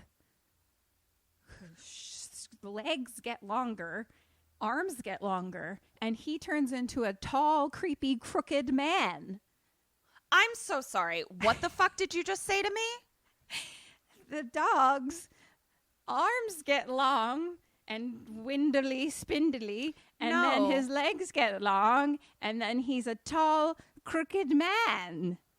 No. Where's my dog? Bring my dog back. I don't want this crooked man. And the little boy backs up, and the crooked man trips him with his cane. And he's just like creepy voice saying his own creepy or crooked man poem. And little boy now runs back to the family for Mom. And the neighbors come downstairs. And they're all now in the living room. And we just hear a voice kind of like from the back door area being like, the crooked man stepped forth. And it's, you know, a creepy fucking voice saying the whole fucking poem. And we hear footsteps like coming closer and closer down the hall. It's fucking Janet. Janet! God, so And Janet she's brought the just fucking like, creep with her. Murdered his crooked family. And the fireplace, like, gate in front of it starts, like, shaking.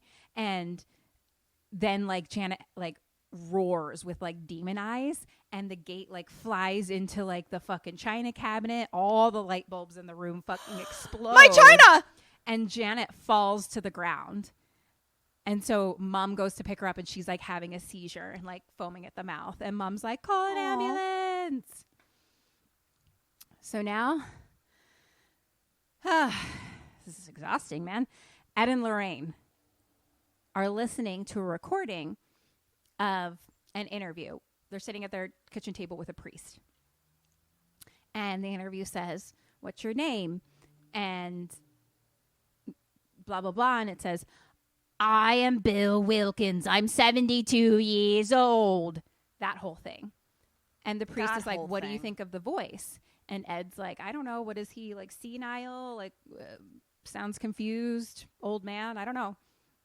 And the priest is like, the voice on that tape is from an 11-year-old girl. Oh, damn shit. We got some ghost shit up in here. So the church is reluctant to get involved because it's like a media circus. They're calling it England's Amityville. But we want you guys to go to London for 3 days to see if it's real or see if it's like a hoax. And he's like, you don't have to do anything. You don't have to get involved. You're just like seeing if it's real or not. Right. So like now, not taking a new case, just verifying it, basically. So now Ed and Lorraine are discussing it. And Lorraine is like, look, I had a vision in Amityville. And it was the same one that I had 7 years ago. And we start seeing flashbacks of Conjuring 1. And she said, it was a premonition of your death. The demon in your painting is real. And she's like, it's a warning. And if we keep doing this, you die. And Ed is like, your visions are a gift from God. So you're getting them. If you're seeing this, it must be for a reason. So maybe it's to prevent it. And he's like, we don't run from fights. And she's like, if we just observe. And if it's dangerous, we tell the church and we get out. And she's like, promise me. And he says, I promise. Okay. I don't think I fully realized like how based in religion these two people are. I think all demon related, exorcism related things Christian. Are based in religion. Like you basically, because I just kind of like to fight demons, like you're usually using God, basically. Right. And also I just realized that like a lot of other religions wouldn't have ghosts because the religions that believe in reincarnation, there wouldn't be like my body is dead and now my energy is just floating around. Like you would just be reincarnated. Yeah. Interesting. Most people who are even like possessed, like they believe. Right. For it to even happen. So interesting. Yeah. Right. So I said that like it was a fact that I knew, but I'm pretty sure that's a thing. So we're in England. Hey, you convinced me. I was like, oh, Kim's an expert in this. Cool. I'm a demonologist now. Welcome to my TED Talk. So I believe it's referred to as a demon scientist. Excuse me. All right. We still have a long way to go. Girl, here we go. We're in England now. This is basically like when I was 50 minutes in. And I was like, we haven't even gotten together yet. We haven't even brought we've just seen them separately. Now we're actually combining characters. Sure. The Warrens go to England. Maurice picks them up and brings them to the house. In the house, now it's just Mom and Janet. The other kids stay across the street with the neighbors. Okay. So they look around the room or house. The girls' room is chained shut. They actually have a chain wrapped around the fucking handle that chains around to the radiator in the hallway and then is padlocked. Got it. Okay. And they're like, why are you doing that? And they're like, well, most activity is centered here. Whatever, it's dangerous. So they open it, and inside the room, it's like a mess, and there are crosses hanging everywhere across the room. No, up and down all over all the walls. And as they're like going through stuff, they talk about different things, like maybe Janet levitated at different times or something like that. And the crosses were donated by like neighbors and stuff. And Mom like hung them up because she's like, I thought it might help. And Ed was like, has it worked? And she's like, no, we hear it all night. Oh, God. Why are they there? Go back to the neighbors. Because fucking creepy crap bag Janet is still a creepy crap bag at the neighbor's house. Oh, yeah. They don't want to like it's like bringing bed bugs over to your neighbor's house. I get it. Yeah. I'm not going to bring the haunting over. Mom is just dealing with her own. This I was pretty much like, God damn, man. We're not moms, but like, you got to really love your child. I think most of them do. But she's just straight like taking care of her girl. So outside, Janet is sitting on the swing set. Lorraine sits next to her, and she's trying to talk to her, and Janet's just silent. And Lorraine tells her the story of when she was a kid about Janet's age, and she was like, I was at a hospital, and I saw an angel. And she's like, it was kind of like touching a boy's cheek, and it looked directly at me. And she's like, no one believed me, but I knew it was real. And she's like, I know what it's like to lose your friends because you're different. And she's like, but one person can change everything. And you just have to know, or you just have to open up. And Janet was kind of asking, like, how did you know who you could be open with? And Lorraine's like, well, I didn't. She's like, I got hurt. But she's like, but finally I found someone who believed me. And Janet says, well, what did you do then? And Lorraine says, I married him. I married him. Cute. So they have a sweet moment. And so now Janet kind of opens up and she's like, I'm just so tired. Like, she's like, I can't sleep here. And she's like, everyone's afraid of me. She's like, I don't have any friends. Like, I just don't feel normal. And Lorraine tells her that this thing wants her to feel this way because that's what makes it stronger. So inside, Mom is explaining the chair about, like, kind of in the beginning how Janet woke up there, and they talk about how the furniture kind of came with the house, basically. Like, the ex-husband had just got it with the house, and Ed is asking, like, oh, like, is the ex-husband around or something, or like any chance of him coming back? And she's just like, he had twins with the lady around the corner. You fucking asshole. You leave me in this haunted fucking house. You don't even get me new furniture, and then you knock up some bitch down the road. Fuck you. Yeah. So Ed's like, okay, cool. So no. And Mom is like, you know, he like took all the music away. And Ed's like, yeah, that can happen. She's like, no, like literally, like he took, like, the kids loved his like Elvis collection of records, and he like took all the music, took all the records. And what a fucking dick. Yeah. And Ed is like, well, the timing isn't a coincidence. Negative entities often feed off stress, and they kind of like get you when you're down, sort of thing. Shit. Yeah. So back outside. That doesn't bode well for us. Don't say that. I'm alone. I didn't say it. You said it. You said it. But you gave it to me. You gave it to me. I'm having a tough time going in my walk-in closet. It has a dark, creepy at the end. I'm all alone. So outside, Lorraine and Janet are talking again, and Lorraine's asking her, do you know when the voice is going to speak? And Janet says sometimes. And she's asking kind of like what it feels like. Does it feel like it's coming from inside you? And Janet says, no, it feels like it's coming from behind me, like I'm being used.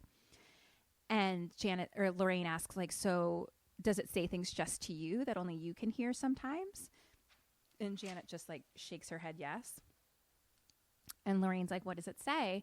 And Janet says, it said it wants to hurt you. And Lorraine looks at her and says, when did it say that? And Janet says, right now. Uh-oh. Bye. Cut to pouring rain outside. Janet is sitting in the chair, and they're setting up recording stuff, basically. So they're putting a pitcher of water next to her.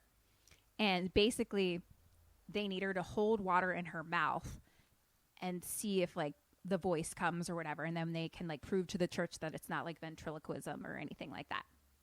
Oh, I see. Okay. So she holds water in her mouth. They start recording. And Ed... I fucking love Patrick Wilson, I think it is. I think that's his name, yeah. He's the best. They're both, I love them both. Good old Pat and Vera, you know, I just fucking love him. And he's just so, like, nonchalant, though. He's like, okay, do you want to communicate? We are all ears. Here we are. Ready to talk. And there's Hello. nothing. And so he's just like, come on, what do you want with this girl and this family? What's up? And nothing. So Janet spits the water out, and she says, it won't talk with you looking. And they're like, okay, why don't we all just turn our backs then? So she puts water in her mouth again, and they all kind of just turn around. So now Ed's like, okay, come on, talk to us, Bill. And then we just start hearing heavy breathing, and the lights flicker out, and we hear growling. And so this whole shot is basically Ed is in the foreground, and Janet in the chair is like dark and blurry behind him. Okay. So it's like he's in focus. She is not at all. Got it. So here's the conversation between Bill and Ed. And Bill's like, here I come. And Ed's like, am I talking to the spirits that's oppressing this family? And he says, is that what I am? Is that what I'm doing? And Ed says, yes. And I came here to put a stop to it. Yes, Bill. Do you know who I am? And he says, Ed, Eddie, Edward. And Ed's like, Ed is fine. And he says, your father called you Ed. Not true. Not true. My father called me Ed, just like everyone else. And then he's just like, ha, ha, ha, ha. And Ed's like, come on, Bill. Let's get down to business. Leave these people alone. And Bill says, it's my house. Ed's like, it's not your house. I come here to see my family, and they're not here. And Ed's like, well, you're dead. So if your family was here, they're long gone. And he's like, where are they? And we can kind of see, like, her face looks like it's moving. Like, it looks like the mouth is moving in a blurry way. But, like, again, it's very blurry. But it definitely looks like her face is moving. Right. And Ed's like, I don't know. If I knew where your family was, I could probably help. And he's like, I don't need your help. Yeah, he's just so fucking nonchalant. It's so good. And Ed's just like, so just move on. And Bill's like, I don't believe in that. Why not? In moving on? And he's like, so what's so wrong with going to heaven? And he's like, I'm not a heaven man. And Ed's like, well, I got news for you. I don't care what you believe in. And at this point, he pulls out his necklace that has a cross on it, and he holds it. He doesn't look. He just holds it behind him towards Janet. And Bill kind of starts like squealing a little bit, and he's just like, help it, let go. Help it, let go. And then the lights come back on. Let go? Mm-hmm. Okay. Janet looks up, and she spits the water out of her mouth into the cup. Oh, damn. She had water in her mouth that whole time. So now it's nighttime. We're getting ready for bed. Ed and Lorraine are sleeping in the boys' room. And so the boys' room, the beds are set up kind of like diagonal from each other, like in each corner. And they're talking about how Lorraine isn't sensing any presence or anything here. And Ed's kind of thinking of other things, like maybe multiple personalities, da-da-da. And she's like, my heart is telling me to believe them, but all I sense is their fear, and I like can't seem to like get beyond that. And then they have this cute moment where they're both in bed, and Ed's like, I don't think I can sleep this far away from you. And she's like, well, you're going to have to. It'll give you something to look forward to when we get home. Cute. Super cute. So now in Mom's room, Janet and Mom are sleeping in the same bed together, but Janet's like tying herself with a jump rope again. And Mom's like, I wish you wouldn't do that. But she's like, it helps me sleep knowing I'm not going to go anywhere. Oh, poor Janet. I know. And then she's like, Mom, I didn't smoke that day at school. I wanted to, but she's like, I just wanted to look cool. She's like, it was so stupid.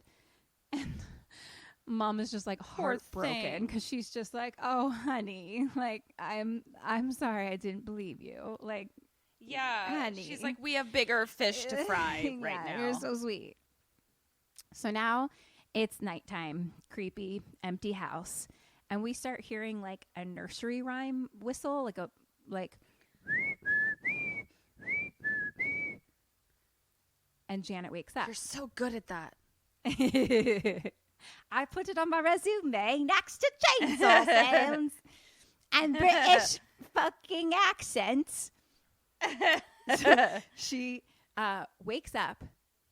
She's on the fucking ceiling. What? What? What did you just say to me? Ceiling. And she's like, no. Help, help. And we just hear a creaking sound. She's on the living room ceiling, and the old man is sitting in the chair rocking. You can go fuck yourself right now with this shit. Is she like laying flat on the ceiling? She's flat, like her back against the ceiling. Oh, just looking fuck like that. directly down. Still with like a fucking whatchamahoo's-it tied around her wrist. Wow. Jump rope. Wow. Fuck this. So, old man gets up and slowly walks upstairs, whistling.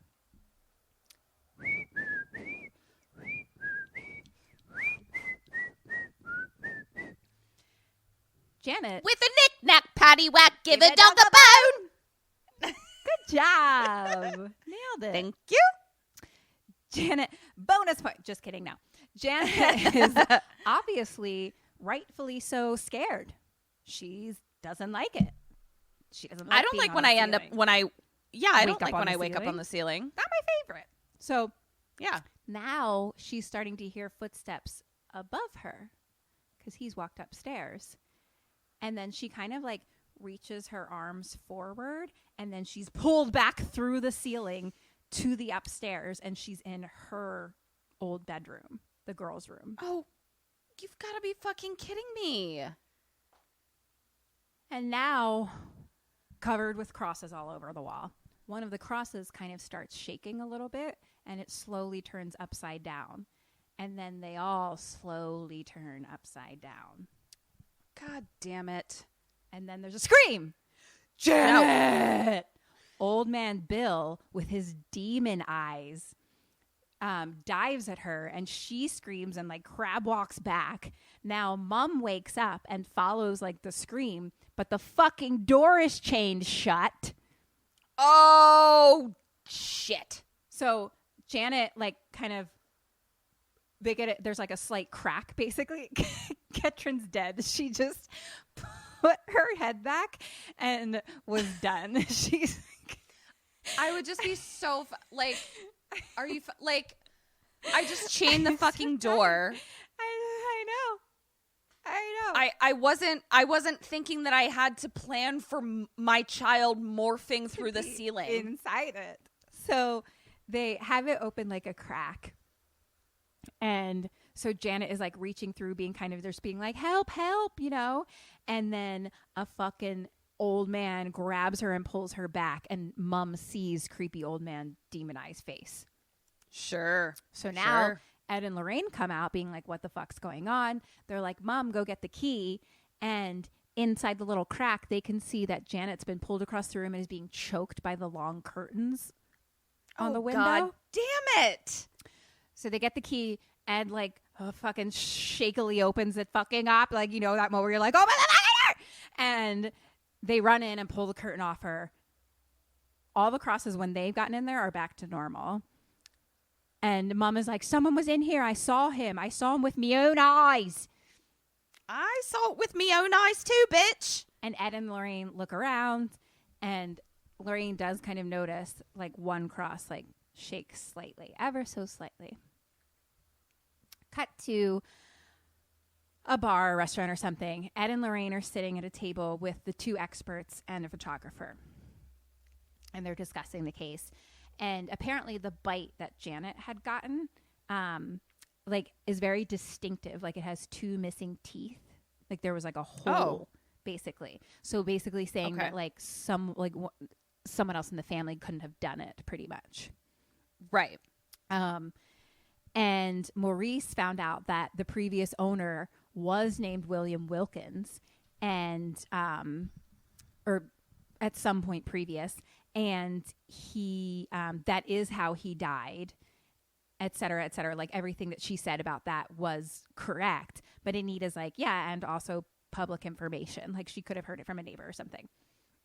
And Lorraine is like, what about, you know, how do we feel about the like the teleporting and the levitating? And they're looking at some pictures that they have. So basically like the photographer had set up like a camera, and he was like, every time I would just kind of hear noises or something, I'd like click it off basically. And they're like, the position that she's in, it looks like she could have just been like jumping off the bed and it caught her like mid jump pretty much. Sure, I guess. Yeah. Like they're basically just trying to like be like, is this a hoax or not? And like looking at the actual like hard evidence. Right. So Maurice is like, I mean, you were there last night. She teleported to a room that was locked from the outside, and the voice, da-da-da. And Anita's like, well, the first time that voice came out was in front of TV cameras. And then she couldn't do it with water until you looked away. Like she could have drank the water, done the voice, and then real quick put water in before you turned around. Right. And she's like, last year I was conned by this family saying that they were possessed, basically. And she's like, what do you get out of that? Publicity, I guess. I guess, yeah. And she's attention. Like, I mean, I think one thing that she said is like, she says in a second, I guess, but she's like, I don't know what's worse, the demons or people willing to prey on our willingness to believe in them. And Lorraine just goes, the demons. The demons are worse. Yeah, the demons are worse. Yeah, those are worse. Matter of fact. And Anita's like, well, the mom is using it to get better housing from the council. Like she already applied. But I'm like, not for nothing, but like, of course she already applied. Like she wants to get the fuck out of this house. Right. Yeah. But I guess maybe that could be a reason for them to be faking it. Because they were poor, she was having trouble paying her bills, like, et cetera. So I don't know the stuff you get in England, but I guess she was like maybe getting whatever. So I just feel like there's maybe easier ways, like, you know, plant some termites. That's what I'm saying. Here's a list. Termites. Demons. Yeah. That's all I got. Yeah. So, but they're talking and like Ed and Lorraine do believe them, but the church can't do anything without proof. So Maurice says that he's going to get some video equipment to bring to the house. And Ed and Lorraine are like, okay, we're going to spend time with like mom and the kids because they need to be a family again. So cut to Ed, Lorraine, and the 3 other kids kind of running into their house with Elvis records. And the siblings like all hug each other and they're like, I missed you. I missed you. Oh, that's so cute. Lorraine talks to them and she's like, do you have any like bullies or anything at school? And they talk about that one kid. And she's like, what happens when that, you know, when you get bullied? And little Billy is like, well, they stick up for me, like my siblings. And she's like, good. Well, a spirit is like a bully. So you need to stick up for Janet because this family sticks together. Oh my gosh, that's so cute. So they try to play the Elvis records, but the record player is broken. And so instead, Ed plays the guitar. And he like does a little impersonation of Elvis and sings I Can't Help Falling in Love with You. I love that song. It's from Overboard. And it's like really sweet because he does like a thank you. And like the family laughs and like Lorraine is just kind of like looking at him lovingly and he like sings to her a little. Like it's like really fucking sweet. And then as he's singing, there's like a montage of the video equipment being set up and all the things, and then like back to them, and he's like, okay, everybody now, and they all sing together like take my hand. I take love my that fucking song so much. whole life too. And then Lorraine cries, and then Mom cries, and then I cry. And I cry. And we're all crying. So now in the kitchen, Ed is talking to like the video guy and he picks up like this huge, massive video camera that's like a giant box on his shoulder. And he's just like, oh my gosh, it's so small and light. That's funny. That's funny. I was like, good job, filmmakers. So Ed is now like fixing things around the house and like helping them out, you know? And so he's like under the sink fixing some pipes, and he's like, Janet's sitting there with him and they're talking. And she's like, why do you do this? Like, why do you help people like us? And he tells her, do you ever wonder if something's under your bed? And he's like, well, when I was a kid, my bed actually had something under it. He's like, it grabbed my hand and yanked me to the floor. And I went and told my dad, and he told me to face my fears. And so he like brought him back into his room, and he's like, I remembered what a nun told me, that God will be there for all who need. A nun? A regular nun. Oh, just a regular. Okay, not a haunted nun. Cool, thank you. So then he grabs the crucifix from his nightstand, which is the necklace that we've seen him currently wearing. Oh, right. And he's like, I told it better leave or God will kick its butt. And so he's like, Cute. That's the best thing Dad ever did for me. The only thing is, but he only did it because he didn't believe me. And he's like, it took years to find someone who did believe me. And he's like, you know what I did then? And Janet's like, you married her?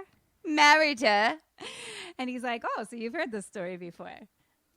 Cute. So cute. So now the sink is working. Mom comes in and he's like, oh, I fixed the closet door. I can go look at the washing machine. And she's like, no, that's a fucking disaster down there. But they go to the basement through the outside door. And the basement is confusing. It's like 2 levels with like these weird rickety wooden steps that go like across the middle. So the first level is where the washing machine is. Like you basically just go in and there's the washer and dryer. But then like because the machine's fucked up, the pipes have been leaking. So like the level below is like flooded. Okay. So back to, so outside the house in the front yard, Lorraine and Maurice are talking.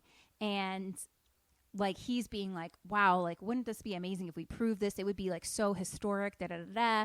And like Lorraine's kind of like, is that why you want to do this? She's like, I just want to help a family. And he is like, well, actually, my daughter died in a car crash. And after that, I started having experiences. Like maybe she was trying to communicate. And he's like, so, yeah, you know, it would help if I know that she was somewhere. Oh. Yeah. Shit. So now Ed and Mom are like looking at the pipes and he like follows them with a flashlight and sees like down below, there's one with like a little handle. And he's like, oh, fuck, that's the one that's like spouting water or whatever. So he goes down into the water and it's like kind of like knee thigh deep. And he goes towards like the pipe and it's basically like on the other side of the room. So he's going like further towards inside the house a little. And above him, there's like wooden boards that are shaking. Like the kids are basically playing above him. So it's like, that's like the floor of like the house right there. Right. So he is now looking at the wall / pipe. And Mom is just like shining a flashlight kind of down towards him. And we see behind him a figure rise out of the water, motherfucking vampire style. I'm sorry? And Mom kind of thinks she sees something. But again, it's like she's looking through these wood slats a little bit. And so it's slowly getting closer to him. And so Mom kind of like steps down just like into the first couple steps, like into the water. And she's like, Ed, I think something's behind you. He turns and looks, nothing there. So he grabs his flashlight and looks with that. There's nothing. So Mom is now like looking and there's like little bubbles underneath her. She looks down. Old man is in the water looking up at her. With his creepy demon eyes face. He grabs her, pulls her down into the water, and they're like struggling. He's like trying to pull her underwater. She's screaming. And so fucking Ed like pulls her out and she's like, he tried to pull me under. And he's like, I have a bite mark. She has a bite mark on her arm, just like Janet. And then there's This like a little fucking asshole. I know. And then there's like a little plop in the water behind them. And so Ed reaches down in and grabs from like the floor like a little retainer that has 2 fake teeth in it. 2 fake teeth in it. 2 fake teeth in it. And that fits Bonus point. I got it. right into the fucking space of the bite. Right. God damn it. So now we're inside and there's like a fire burning. When they did the recording, it was like December 21st. So it's like basically Christmas time. So the kids are decorating the tree. They're hanging up stockings over the fireplace in the living room. And Janet starts to look down the hallway at something with like scared face into the kitchen. And it's like dark. And there's just like scraping noises. And older sister Margaret's like, what's wrong? And Janet's like, don't you see it? And Margaret's like, see what? Like, tell me. And Janet says, "It's playing with knives, hiding in the dark." It's playing with knives, hiding in the dark? Fuck this fucking house. Why are we still here? Get out of there. So middle brother Johnny comes over. Question number 8. What does you do? What does he do? What? Leave. Goodbye. House for sale. I'm out of here. Seller's market or whatever. Like, let's go. I don't want this anymore. I mean, do you think you can really sell this house? Hey, I could sell a ketchup popsicle to a lady in white gloves. I've never heard that before. That's what my old boss at the jewelry store told me. I heard him talking about me, and he was like, "You got to watch out for this one. She can sell a ketchup popsicle to a lady in white gloves." And I was like, "Oh, thank you." Hilarious. Can you please put that on your resume? That's so funny. So let's see.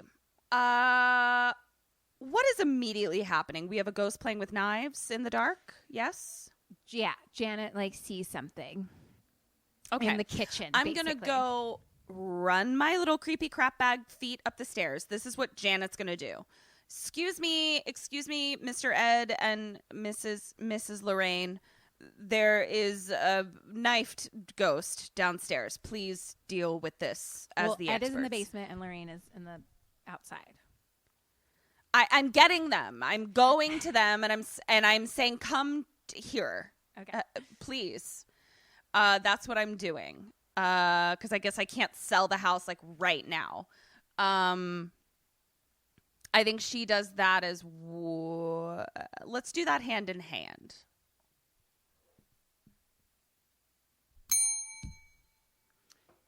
Who got that bell? Point for you because, again, talk about your ghost. Let's talk about your ghost. Let's talk about a ghost, I think we need help. But middle boy Johnny starts to go into the kitchen, and Janet's like, "No, don't." And she's like, "Remember what Lorraine said? We can't let it bully us. This is our house." Talk about your ghost. So he goes into the kitchen. And when he goes in, the table has knives sticking out of it. No. And so he pulls one out, and then there's like a thud sound from the other room and a scream. And so he looks just like through the doorway, and Margaret is there with little boy Billy, and she's like, "Janet's gone. She was just here." And then Johnny looks over into the kitchen. Fucking Janet is like huddled there fucking next to him with a fucking knife. Fucking Janet, throw this one away. Like, I'm very sorry for her, but like, she's a lost cause. Just throw it away. Return to sender. Goodbye. Ketryn's going to be a wonderful mother. I really look forward to it. Thank you. So, Mom and Ed hear the screaming, so they run upstairs. As they run in through the door, a chair fucking flies at them and hits the wall, and then the kitchen door slams shut. Lorraine and Maurice run in from the other side, and there's like another kitchen entrance from like the living room, basically. So they all run to the living room, and they see through the doorway a table, the kitchen table, like fly against the wall, and they run to it, but the door slams shut. So Ed is like kicking his way in. They finally get in. It's quiet. The kitchen is destroyed. Like, everything is everywhere, and like plates are just shattered and broken everywhere. Shoot, that's really going to affect our ability to sell. Exactly. That and the very well-known haunting. Right. Very, very well-known. And little middle boy Johnny is found like hiding in the pantry, like closet, like crying. Oh, poor babe. And Maurice picks up like a ladle spoon thing off the ground that's been bent backwards. And then they're like, Where's Janet? Where's Janet? And so fucking Janet! equipment audio guy who has one of those fucking long pointy things that I guess does something, picks up energy. I don't fucking know. A ghost pointer. Ghost pointer with headphones, you know, so he's all like sensing around. Beep, beep, beep, beep, beep, beep, beep. Right. He goes out into the hallway and he's like, I'm picking up something. And it's like a little door basically in the wall. And Ed reaches towards it, but his arm hits the fucking pipe on the wall and like burns his arm on the pipe. Dear. He opens the door and it's basically where the fuse box is, but it's like has a weird pole in the middle. It's like a tiny little cubby hole. And Janet is folded up inside it. Like, I don't even understand how she's in there. It's like her leg is next to her head and her arms are like folded up. And no. And then she's just like growling and snarling and like shaking and stuff like that, like a zombie or fucking something. And at this point, Ed holds up the crucifix and we hear, "Me won't. Me won't. Me." And then Janet's head just throw it away. Falls down and Ed pulls her out and she's just like sobbing. And Maurice is just like, how'd she get in there? Throw it away. Throw it out in the rubbish bin. The rubbish. The bin. Good job. So later, Anita now grabs Ed and Lorraine and Maurice, pulls them to the side and says, she's faking it. What? And I have proof. What? What is your proof? Tell me everything. They go and watch a video. There had been a camera out in the front or the backyard looking through the kitchen window.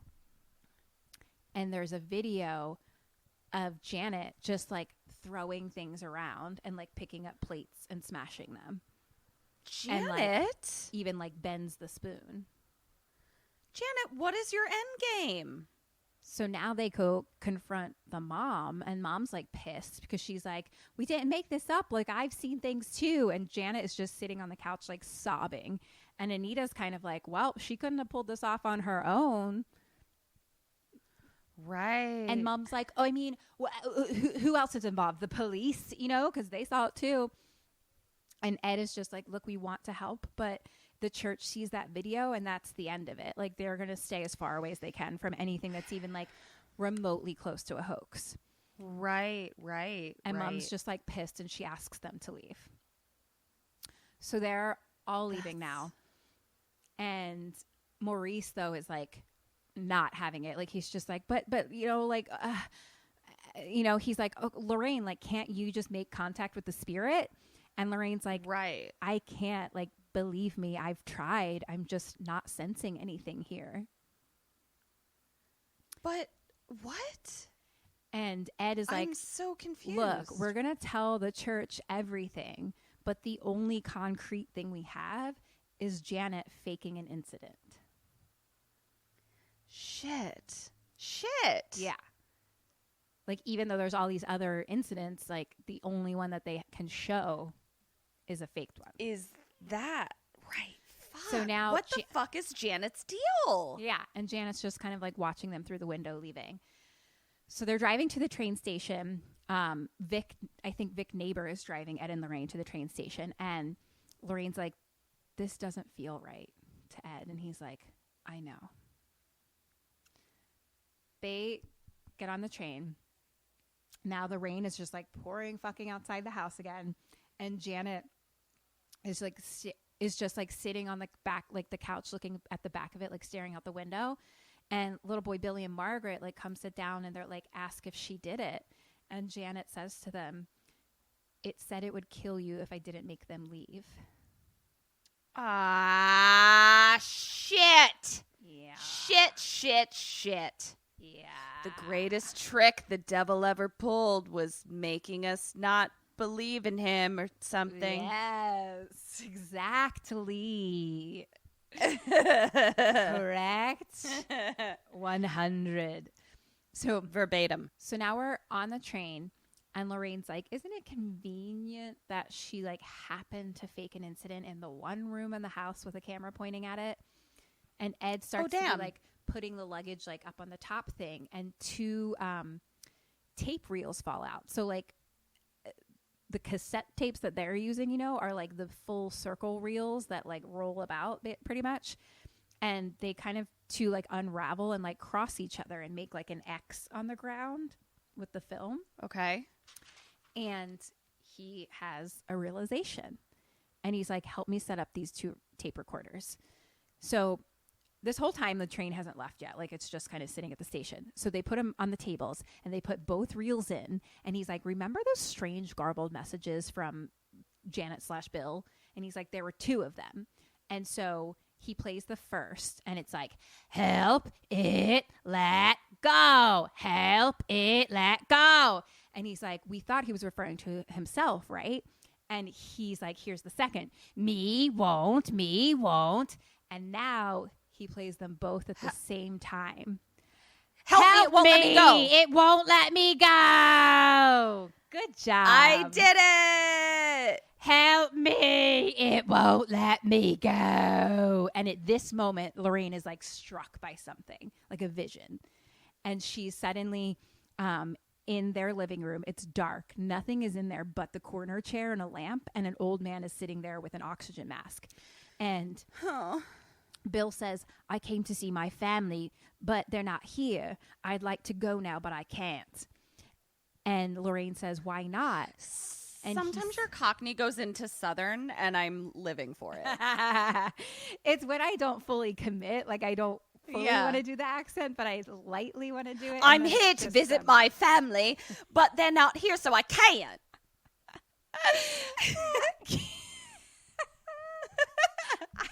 I love it. I love it. So, never stop being you. Thank you. And she asks why he can't leave, and he says it wants her so badly, and it almost has her. And she says, tell me how to stop it. And he just goes, I'm given and I'm taken. I was there at your first breath. You didn't ask for me, but I'll follow you to death. And Lorraine's just like, I don't understand. Like, what are you telling me? Then there's a nun behind her. It screams. And then she wakes up and her nose is bleeding.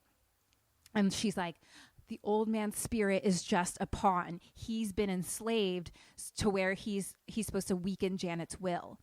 And Ed's like, by who? And she's like, something inhuman, something that's taken a blasphemous form to attack my faith.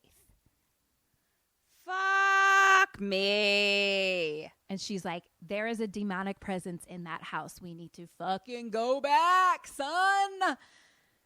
Gotta go back. So gotta go back. Go catch Vic before he left. And back to the house. Mom is just like so tired in the kitchen, the mess of the kitchen that you can possibly imagine.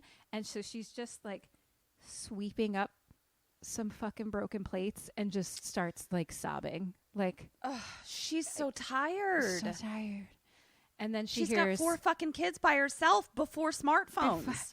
And then on top of that, she hears a glass shatter in the other room and a scream. Oh, Jesus Christ. So now she runs to the living room. Fucking Margaret and Janet are just levitating. Cool. Levitating. Cool. Margaret is like, help me. And Janet is just fucking demonized, creepy laughing. Great. Question number 9. You are mom. What do you do? What does she do? Survival of the fittest. I'm out. My 2 kids are defective. I have 2 left. Wow. We're just seeing Ketryn's true colors with this movie. I love it. I think I'm going to call Lorraine and Ed and be like, how are you calling them? Come back. Where are you calling them? What are you calling them on a telephone? On a telephone. To where? Oh, they're in a... Oh, right. There's no cell phones. I just said that. Cool. Okay. I feel like this is how I felt when we did like Ouija, I'm pretty sure. Like I was just like, I cannot anymore. Yeah. All right. Okay. I'm going to make... I'm going to get all the crosses in the house, and I'm just going to start chucking crosses at my kids until they come down off the ceiling. And then when I get them down off the ceiling, we're going to go to Aunt Peggy's house. That's what I'm going to do. And then I'm going to invent cell phones so I can call Lorraine and Ed. So that's what I'm going to do. I'm going to try to get them off the ceiling with the crosses of Christ somehow. What does she do? Does she just go and like try to pull them down? She's like, hey, get off the ceiling. I'm going to give you half a point because I don't know. Thank you. Sure. Crosses I'm going to throw the crosses of Christ at them. Although I guess we've already proven that the crosses do nothing. Oh no. No. I might be taking my point back. Wait, did we?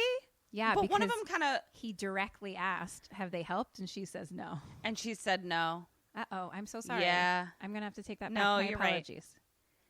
Right. I normally agree. But I agree. So I'm just so tired. I'm just so tired. It's worth a shot. I don't know if I explained it too. Like, they're not back against the wall. They're just like straight up in the air. Bodies just hanging in the air. Yeah, no, I got it. I just wanted to throw stuff at him. Yeah. Oh, okay. Yeah. Also, like, one is clearly against her will. The other is demon. Right. But anyway, good try. I'm not sure. I'm tired. I feel you. So Mom just like stands and screams. Like, she's just like, leave us alone. Like, right. I mean, that's not much better than throwing crosses at her kids. She basically did what you did. Yeah. And then at this point, Margaret flies across the room into the wall and then falls on the ground. Sure. And now Janet just stands on the floor and stares at them with demon eyes. So Mom and the other three kids run outside into the pouring rain. And Mom is just like, go to Peggy Neighbor's house. She's going to go back in because she doesn't want to leave Janet alone, or doesn't want to leave Janet. Sure. She tries to go in. The fucking door slams shut. Ah, fuck. At this point, Vic Neighbor and Lorraine and Ed are in the car driving back. And she's trying to explain, because he's like, wait, you didn't believe them, now you do? Or like, what was happening? She's like explaining that her sight was blocked. So the old man's spirit couldn't break through until they left the house. Oh, the demon was like, I see. Holding him. And Ed is like, everything that happened there has been a manifestation of the demonic. Like the old man, the crooked man, it's all a facade to keep us from seeing the real evil that was in the house. Oh, shit. Those are some tricky tricksters. Tricky demons. And in my vision, Lorraine says that she wanted to help, old man, wanted to help, but he was afraid, and he kept like speaking in riddles. Here's your chance for another bonus point. Ah, shit. All right. The riddle was, I'm given and I'm taken. I was there at your first breath. You didn't ask for me, but I'll follow you till death. Air. Incorrect. Your name. What is it? Ah, your name. So Nice. Ed figures it out, and Lorraine says, knowing the demon's name gives us power over it, and we can cast it out. And Ed's like, but we don't fucking know it, dude. And Lorraine's like, well, maybe we do. Like, somehow. Like, why else would he tell us that? Chad, I cast thee back to hell. So then Ed is like, okay, well, an inhuman spirit that clouds Lorraine's vision is like more than a match for me. So we need to get Janet and get her to the church before it kills her. So that's the plan. Okay. Bring her to the church on time. Get her to the church. At the house, Mom is just like banging on the door. Now they all pull up, and Ed and Vic are now trying to open the door. Question 10. what do you do? What does Ed do?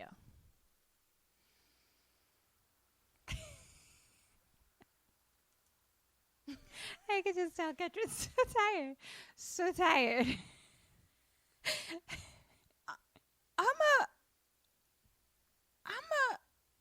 I'm gonna go into the basement and I'm gonna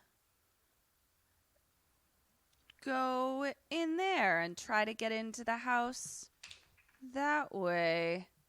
'Cause I could hear them. I'm gonna go into the basement. I'm gonna fucking bust through the floor and climb up into the house that way. We're both gonna do that hand in hand. He's gonna do something in the basement.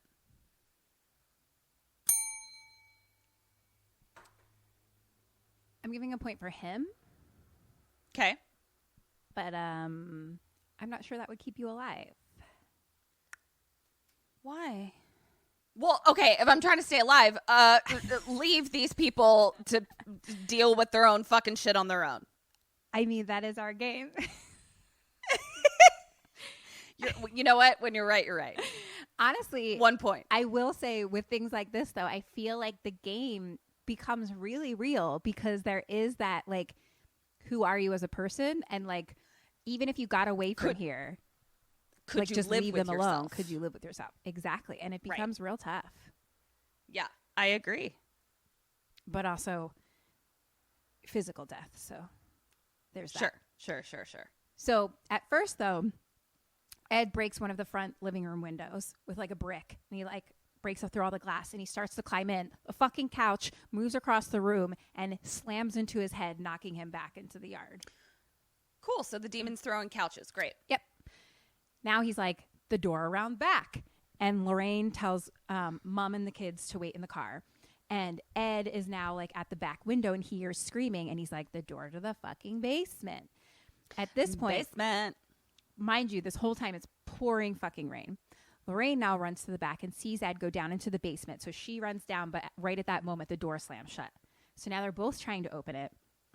Vic neighbor comes around. He tries to get it. He's like, all right, I'm going to go get a fucking tool or something. And so he leaves. So now Lorraine is like, wait, like Vic's going to be right back. And Ed's like, I can't, I have to go ahead. And Lorraine's like, stop, you can't fight this alone. And he says, she needs our help. And Lorraine's like, Ed, please, just wait for me. Please wait for me. And they both at this point just lean their head against the door on either sides. And Lorraine's like, I can't lose you. I'm so scared. And he says, I know, me too, but I have to help her. And Lorraine says, but what about my vision? And he's like, I know I made a promise to you, but I have to do this. I love you, Lorraine. And she's like, Ed, no. And he goes into the water across the room in the basement. And Lorraine just cries in the rain. And now Ed can hear screams from above. So he climbs up and just like you said, knocks up those boards. He's like hitting them with like a pipe. And he busts through to the kitchen floor and starts to like climb in onto the kitchen. And at this point in the kitchen, right next to where he is, we see like a pipe on the wall. That's like the radiator pipe. And like the handle on it slowly starts turning. And as he climbs up, the handle bursts off and like hot steam blasts into his fucking face. Oh, fuck me. God damn it. So now outside, Vic neighbor has an axe. And so he's starting to gets an axe to axe down the door. And at this point, Ed is hurt. Like everything is like blurry. Like he's basically like blinded almost. Like it's like he can kind of see, but it's like, it's literally all a blur. And he's got steam face. So steam face. Question 11, what do you do? What does he do? I've got steam face. I'm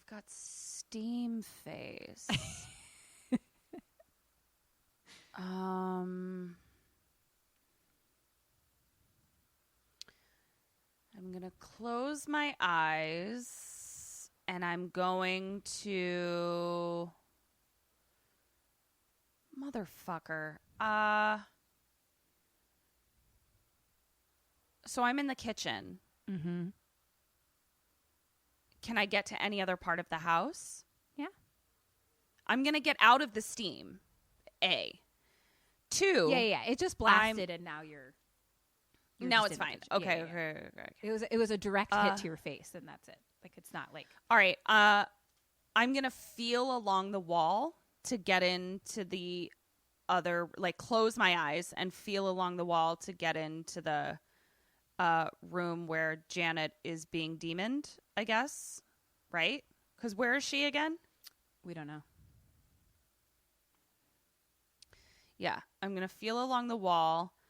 But I'm going to try and get to the front door to open the front door for other people to come in. And we'll do that hand in hand to come in and help me. Because I can't fucking see. It's a point for you.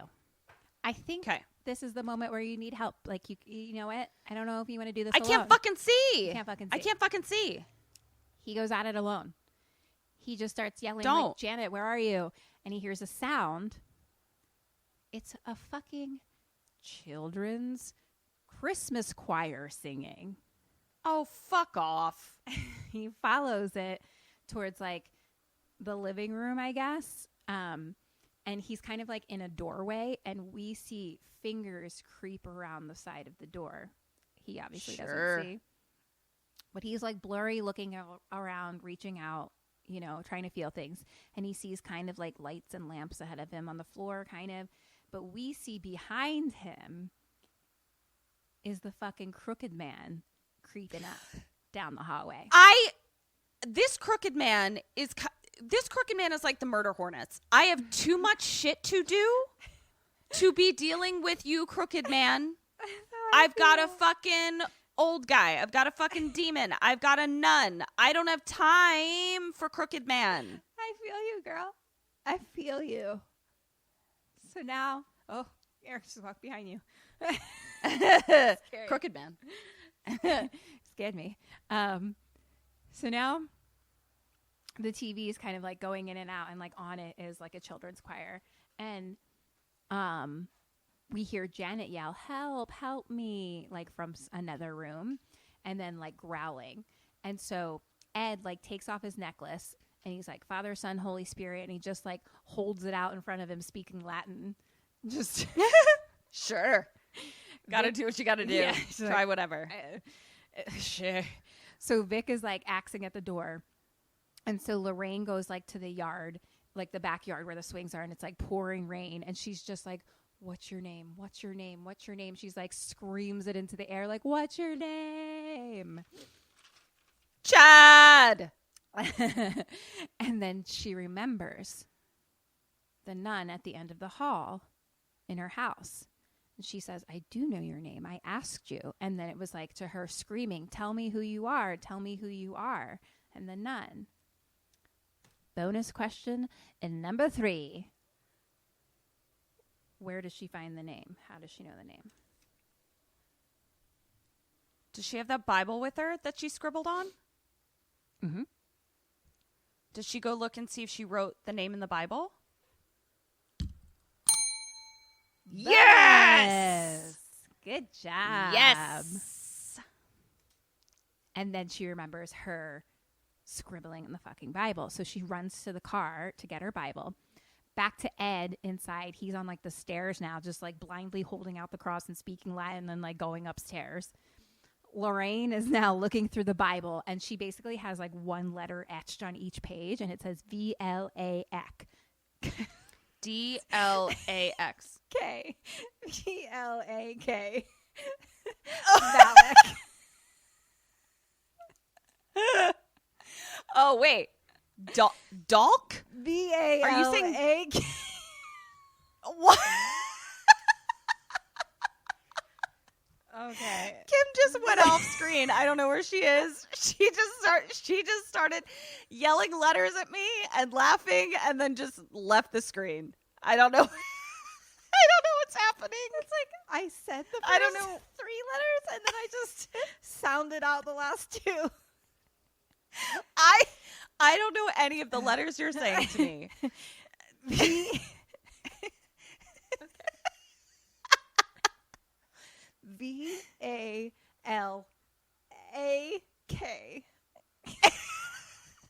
Dalek? Dalek. V. Dalek? V. Valak. Valak. Valak. Valak. Guys, it's a little muffled. It's a little muffled in our ears. Oh my God, I'm so tired. I just said VAL ack is what I first said instead of VLAAK. What's your name? V-A-L ack.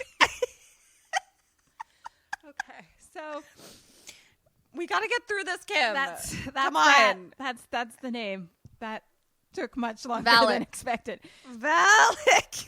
Now she starts to run back to the house or she turns back to the house, but lightning strikes the tree at the front of the house. Oh, come on. And the Come top on. falls off of it, leaving one kind of like trunk with a pointy top to it, which she has seen before. It looks like the thing in her vision that points through Ed.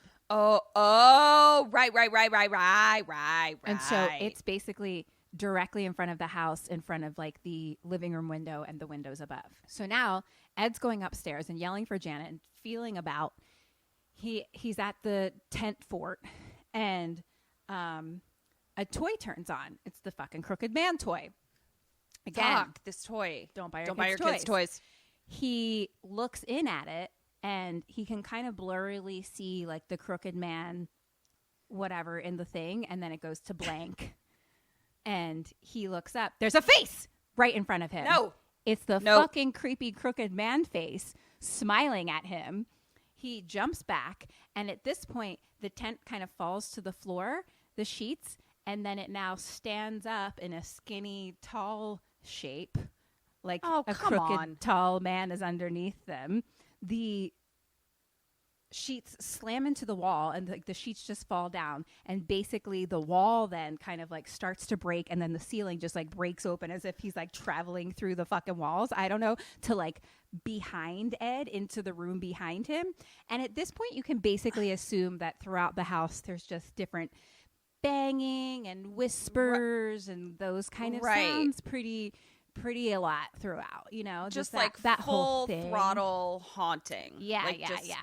You know it. You get Okay. it. And so Yeah. Ed jumps up and like runs to that door and pulls it closed. Right at that moment, Crooked Man is like coming through the door, and he has like a hook that bursts through the door and like almost hits Ed in the face. I don't have time for this guy. So now Lorraine is outside. She runs down to Vic Neighbor, and he has like enough of a hole now that she can fit through. He's a little bit of a bigger guy, so he can't go because he was like, no, let me go. But she's like already in, and she's like, I have to help Ed. So she goes into the water and she climbs up the kitchen hole. And back to Ed, he goes into the girls' room, and he can kind of see Janet's like figure standing there, but like with her back to him. And it's like whispers, Okay. whispers, and like looking out the front window. And we now see her face, and she has like a creepy, like blue white eyes now, kind of. Sure. Of And then course. she Of course just- she does. Whips her arms back, and the window shatters like inwards, like glass behind her. Right. And then Janet steps onto like the window bench next to the window, and then onto the ledge of the window sill. No. And the tree No, point nope. is right below her. No. Don't swan dive on 2 tree stakes. Question number 12. You're Ed. What do you do? What does she do?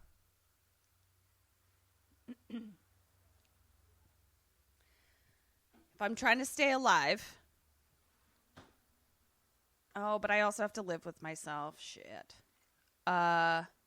Okay, I think Ed goes to like physically pull her body down from the ledge. What do? I think I'm going to stay a safe distance back, and I'm going to say, "Hey, Janny, if you're in there, don't jump out that windy, Kay. But I'm going to not get anywhere near it myself. Yes! He's like, Janet, no. And he like runs to her right as the moment as she jumps out the window. So he catches her by the waist as she's like outside. So half his body is like outside now. Fucking mom and the kids are out front there. So mom's just screaming her face off. And he's holding on to the curtains. So her entire body is outside and she's pretty much just like a rag doll at this point. And half his body's hanging out the window, falling. And he's just holding on to the curtains for dear life. So now fucking Lorraine's running through the house up the stairs. She's like, Ed. And he's holding on the curtain. And the little curtain, like the little rings that go around the curtain rod, one pops off. Right. So they fall. Those a little aren't more. meant to hold human weight. Too. Mm-hmm. And Lorraine gets to the bedroom and sees them. And she's like, Ed. And at this moment, bam, nun in the corner. Fuck this nun. Lorraine sees it. And Ed's like, Lorraine. And now it's like fucking thunder and lightning. And another little curtain ring pops off. Lorraine runs to Ed and Janet, and the nun screams at her, and it like blasts her back against the wall into the air. So now she's so like tired, stuck against the wall in the air. God damn it. And the nun's all like growling and shit. Another curtain ring pops off. Ed and Janet fall a little further. Question number 13. You're Lorraine. What do you do? What does she do? I'm going to start calling this bitch out by name. I'll be like, come at me, Valak. I know your name, bitch. And hopefully, I don't know, I guess she doesn't like her name. And so she's going to get mad. And then I'm going to go run to Patrick. No, that's not his name. Ed. And pull him back in. I just have a feeling that she's like not into like her name being called. I'm going to do the same thing. So hand in hand. Yeah. Hand in hand. Double ding. Was that double ding? Great. So Lorraine is just like Valak? fucking against the wall in the air. And she's like, Ed. And then she looks at the nun and she says, your name gives me dominion over you, demon. And I do know your name. And the nun like screams, like roars at her. And all the crucifixes all around the room fall off the wall. And Lorraine says, you are Valak. And the nun's face like kind of drops and like a little black hole starts to like be in like the head. And she says, the defiler, the profane, the marquis of snakes. And the nun starts screaming and like falling back. In the name of the Father and the Son and the Holy Spirit, I condemn you back to hell. And the Bye, nun bitch. is like screeching and like twitching and like falls basically into like its own black hole and is gone. Lorraine falls to the ground. Another ring pops off the curtain. There's one left. Lorraine screams and like runs to Ed, and the last one breaks right at that moment. She grabs his arm and pulls them back in. And she's like, Ed, are you okay? And he's like, check on her. And so at this point, Mom and Vic are running in, and they're like, Janet. And Vic's going to go call an ambulance. Mom is holding Janet. Janet's like coughing and wheezing, and Mom's like, it's okay. Deep breaths. Lorraine holds Ed. Mom holds Janet, and they, Mom and Janet look at each other, and Mom's like, are you all right? And Janet just like shakes her head, yes. And they're sobbing, and Lorraine is sobbing, and I'm sobbing, and we're all And sobbing. I'm sobbing. And Chad's sobbing. Chad! So now it's daytime. We're outside the house, and there's like a bunch of people around. Like there's an ambulance there. There's like an EMT checking Janet and things like that. Ed and Lorraine are like sitting on the back of the ambulance talking, and Lorraine says, you saved her. And Ed's like, no, you saved us. And he's like, didn't I tell you it was meant to be? And she says, and you believed in me. I couldn't have done it without you. And they have like a little snuggle hug. So Janet and Mom walk over, and Mom thanks them for coming back, and like her and Lorraine hug, and then like Janet like tackle hugs Ed, and it's cute. Cute.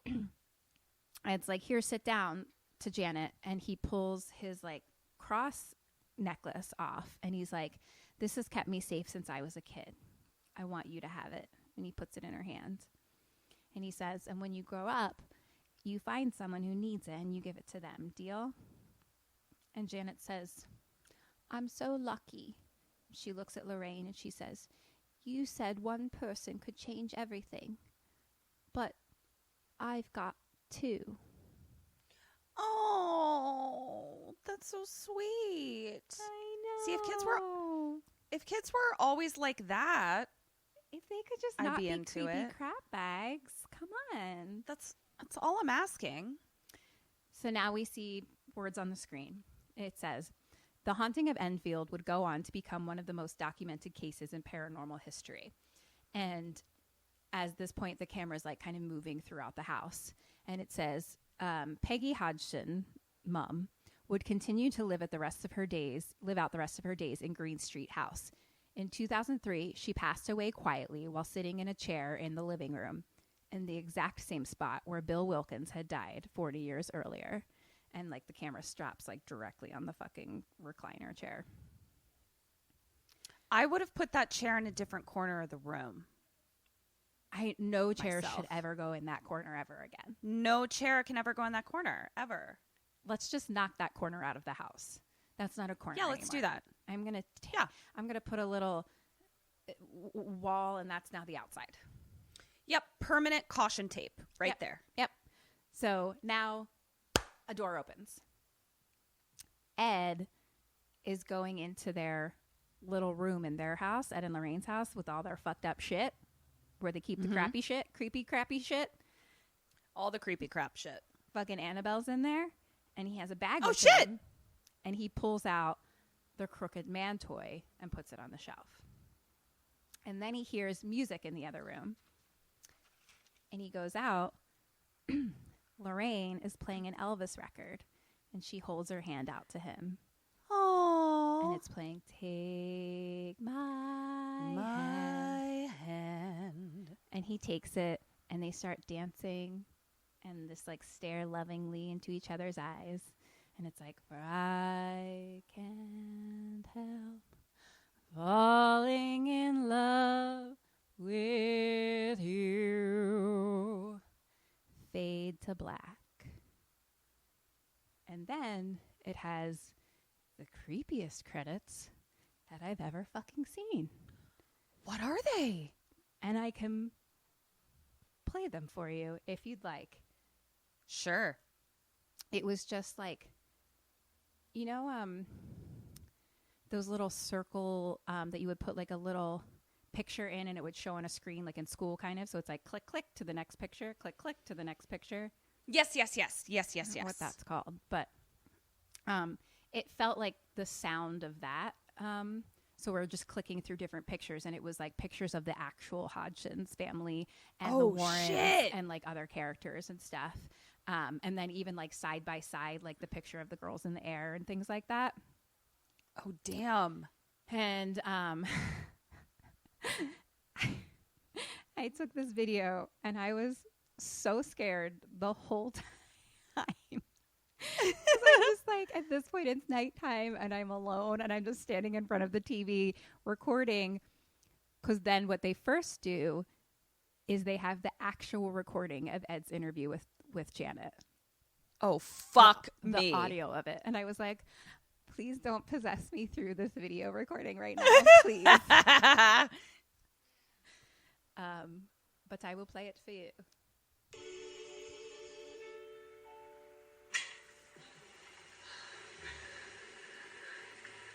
Tell me about the beginning, the first night that you ever had.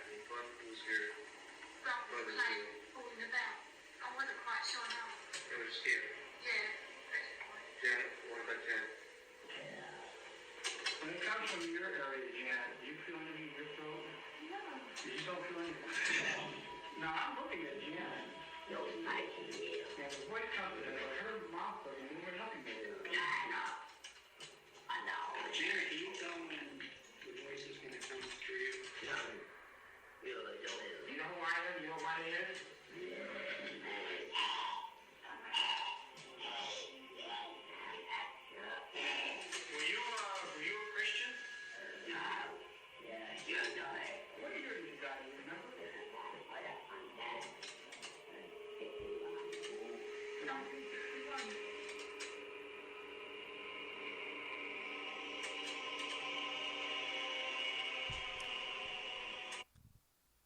Cool. So you just possessed me through your fucking computer phone microphone. Cool. Sorry. Thanks. Bye. I literally was like recording it. And I was like, when I finished, I was like, please don't let there be anything behind me. Please don't let there be anything behind me. Okay, let me count your points. Shit. Okay. Hi, Sammys. So we heard a rumor that you're not signed up for our awesome Patreon yet. What? Where are you getting your BoneCon then? It's cool. It's fine. You can still subscribe. Just hit the link in the show notes or search for us on Patreon. We're right there. We've got all kinds of BoneCon. That's bonus content. We've got mini-sodes, postmortems, and Q&As, all live stream. Polls, prizes, merch, and just a general smorgasbord of KKSAM. So join us. Or else. Okay. I know I shit the bed on the Dead or Alives because nobody fucking died. Yeah. No one died. The only dead Nobody person was Bill fucking- Wilkins. Yeah, fuck. All right, so what was my So score? that bitch's neighbor's name was fucking Peggy. That's insane. So it was I mean, it's Peggy- a great name. Peggy Hodgson and Peggy Nottingham. All right. And I mean, Margaret sometimes Daughter. people are both named Peggy. Yeah. So everyone's Peggy in this movie. So you got that one. Great. Yeah. You did a real Kim Burns on the Dead or Alive. I felt it. Yeah. You got 5 out of 12. Yeah, that's I Kim Burns that bitch up. You real did. Welcome to how I'm going to feel, how I feel all the time, because you actually killed it on what you did, I feel like, most of the time. Thank you. But out of the questions, you ended up getting 17 out of 26 Yeah. for a total out of 38, 22. But you Yeah, got it's one not great. bonus point, so 23 out of 38. It's not terrible. It's not awful. Yeah, those Dead or Alives fucked me. See how that Fucked feels? me. See how that feels? Doesn't feel great. Doesn't feel great. Thanks for telling me that movie. I loved it. Yeah, I'm sorry that it was terrible. You know, just That well, no, it's solidified. Yeah. What are we saying? I feel like both of us are trying to say sentences that we don't know what the end of the sentence is going to be. Was exhausting, but it's a really good movie. It was really fun. I'm glad I did it. It's long as fuck, so this is just going to be long. It is what it is. Guys, what else the fuck do you have to do except listen to our 3-hour episodes during I quarantine? don't know. I don't know how our episodes have become 3 hours, but here we are. Here we are. This one is particularly long, so if it's under 3 hours, I feel good. Yeah. The movie itself. Well, So- this has been... So follow us on social media at KKSAM Podcast. Yep. We still have merch. We still have stay at home merch that's still going to be donated. 50% of it. We have our Patreon is fucking awesome over there. There's like some really fun things happening. And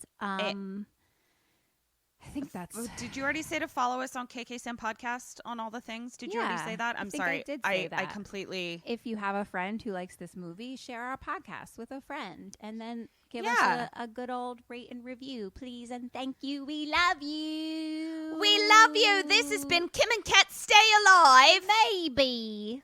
So until next time, Stay alive. Carey?